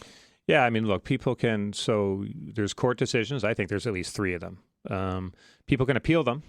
then they can appeal that to the higher courts and stuff. But the reality is that the courts have made a decision, and somebody can appeal that, but that doesn't change the fact that the courts have spoken numerous times on this issue, and I'm sure there will be others that challenge that through. But as we sit here today, the courts have been very, very clear in my mind. 902-405-6000, 1-877-801-8255. Let's say hello to Yaz. Yaz, how are you? Good. How you guys doing? Well, your question for the Premier, please. Awesome. Yeah. Thanks for taking my call there. Sure. I appreciate it. So a question for you. I'm just curious. So I'm a healthcare worker, of course, and everything else. I've been waiting for like at least 5 years, just for actually more than 5 years now, just for the doctor. Like, and every time I call just to see how far I am or anything like that, they don't give us they don't give us the time, or like they don't tell us how long or how far you are on the list and everything else. But I'm a healthcare worker, like, as well, and I just want to make sure, like, you know what I mean? I want, for me to help people, I also need to be, like, in a health way. Like, I have to be, like, safe and everything else. I have to be healthy, because I'm also, like, around with them, like, if they have diseases or anything like that type of stuff, right? So I'm just curious, is there any way that, like, you guys can tell us more about this whole list, or how far they can go down, I guess, to get a doctor? Because I see the doctor going down all the time. They're saying there's people getting doctors, but I have no idea. Like, I've been waiting for 5 years, so I'm just curious about that. Thanks, Thank you. Thanks for calling. This is an important question because it's certainly been a focus of our government to invest in healthcare, and that's those healthcare spending is up pretty significantly in this budget. I know we talk a lot about what's not. We talk about the program changes, but there is still $19 billion of investment, and it's up year over year, and a lot of that's in healthcare. So listen, I'm sorry to hear you're in a very small shrinking group. Only 7% of Nova Scotians don't have attachment to primary care. 7%. I think the average nationally is around 20%. So we're making progress. In terms of the process, there is a process. It sounds like you're following that as a healthcare professional. You'd be aware of it, but they'll triage the list and try to prioritize the needs. And maybe you're making a point that we need to put more weight on those working in the healthcare system in that triage process. But I can take that away. But just want Nova Scotians to know we are absolutely committed to attaching everyone to primary care. We have made progress. There are still 7% of the population that don't have attachment. There are other mechanisms, virtual care and walk-in clinics, and there are other access points, but we do want to have consistent attachment.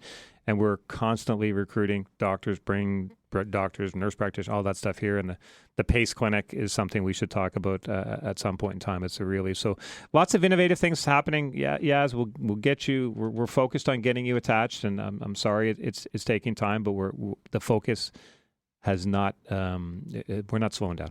Attachment can be a bit of a misnomer of a term, can it, Premier? Because there's still hundreds of thousands of Nova Scotians without a family doctor. Attachment is to a service provider, not to an actual GP, correct?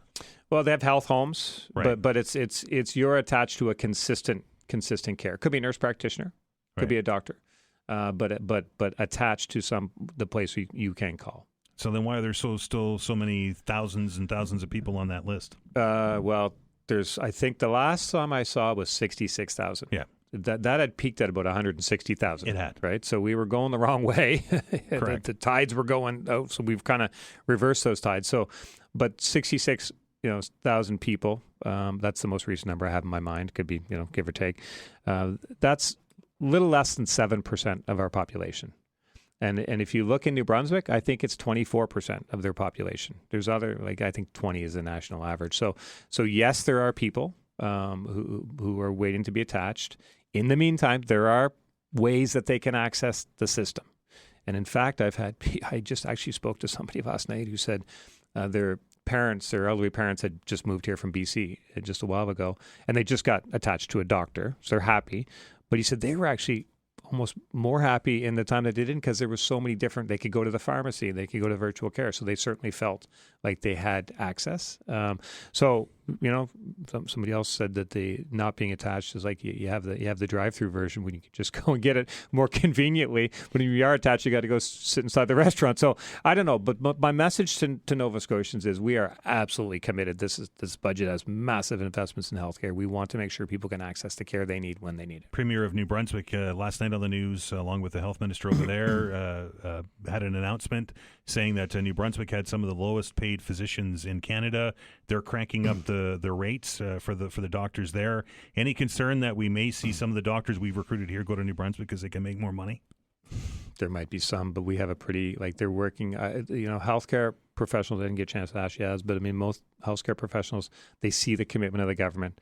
They see the system improving. What you get paid is pretty important. Right. But also going into work in an environment where you feel supported, you feel the government is committed to supporting you, that's also important too. So 902-405-6000, 1-877-801-8255. We're going to take a break. Premier's here till the top of the hour.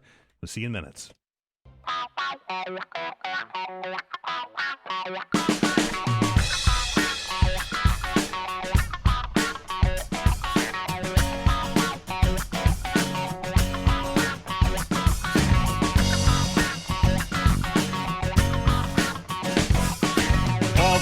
Of you in the rental market are looking maybe for a new apartment or maybe looking to upgrade or downgrade or whatever it is that you are have we'll say that this isn't news, Dan, that Nova Scotia is an expensive place to try and rent an apartment in. But what is happening is that we're seeing other markets in Canada with rental decreases. And while Nova Scotia has seen a drop, according to the new study, the burden of rent in Nova Scotia, that's where it is compared to incomes, is down from about 46% back in November of 2022 to 37% in 2025. But that being said, still well above other cities across the country. And to be honest, if you went to a bank and you said, I want to rent or get a mortgage and that my mortgage payment is at 37% of my income, the bank probably wouldn't give you the mortgage. Why are rents so high? Why do rents continue to be so high here in Nova Scotia? Very pleased to welcome back to the show the Executive Director, the Rental Housing Providers of Nova Scotia, Kevin Russell. Kevin, how are you? Dan, I'm doing well, thanks. And thanks for having me on today. It's always a pleasure. Why are we not seeing the same drop in rental prices in Nova Scotia that we're seeing in other jurisdictions across Canada? Well, Dan, there's a number of reasons, and one reason that sticks out from that sticks out is the fact that what we're seeing is a very low turnover rate in Halifax. And so not a lot of older units, existing units, which are the most affordable units in the market, are coming to market. No one's moving. And so what you're seeing is a lot of new product coming to market in new developments, and it's coming in at a higher price, and that's reflected in the data that's showing in that survey. So and compared to the other jurisdictions, the larger jurisdictions, whether it's Toronto or Vancouver, they have a much larger rental market than we do. They have a lot more units, and so they have more units in play than we do in Halifax. And as a result, they're starting to see vacancy rise and more and prices dropping. Kevin, is this a consequence of the provincial government's rent cap? Yes, it is actually, because what we're seeing in Halifax is exactly what happens in a rent-controlled market. And, since September 2020, when rent control was introduced, we've been very consistent in our messaging, saying that what will happen, rents will rise, supply will go down, and renters will pay more rent. And in the previous 20 years to rent control, rents annually increased only between 2.5% and 3%. And so, students' rent control was introduced, which resulted in the market rents becoming distorted. And here we are today paying the highest rents in the country. So it's not a surprise to us, but and it's unfortunate because, housing affordability is a real concern right now. And a lot of renters are feeling the pain and the pressure. Kevin, you mentioned that nobody's moving, and I think one of the reasons, and I can just speak from my personal experience, that when you've been in a place for a while, and perhaps you were in that place before we saw the fallout from the pandemic and such, that the same level of apartment, the same number of bedrooms, the same number of bathrooms, square feet is considerably more. Is that why people aren't moving? Yes, it is, and again, that's because of rent control. Because rent control produces winners and losers, and the winners who are the renters that got in under the cap and are staying put. Well, the new renters coming to Nova Scotia, whether they're first-time renters, immigrants, interprovincial migrants, are looking at higher rents. It's sort of no different than the property capped assessment program where, new buyers pay a higher price because of the higher taxes because of the cap there. So that's how caps work. And here we are. I mean, new renters coming for the first time are paying higher rents. Yeah. Kevin, I'm hearing anecdotally and looking at the availability out there, it feels, at least to me, that we're starting to see more apartments for rent and being for rent for longer. Is that what your members are telling you? That's exactly what our members are telling us. They're seeing it's taking longer to rent vacant units. And some are incentivizing to close the deal on a rental unit. They're offering rent rebates up to a month and other incentives, whether it's credit cards or other gift cards or what to entice renters to rent.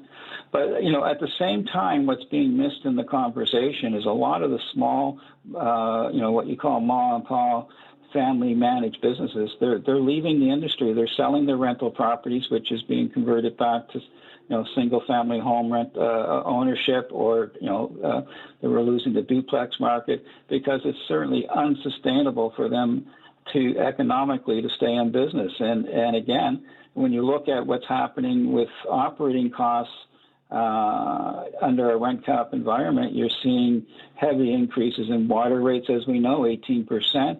Also, power rates are going to go up 8 to 10%.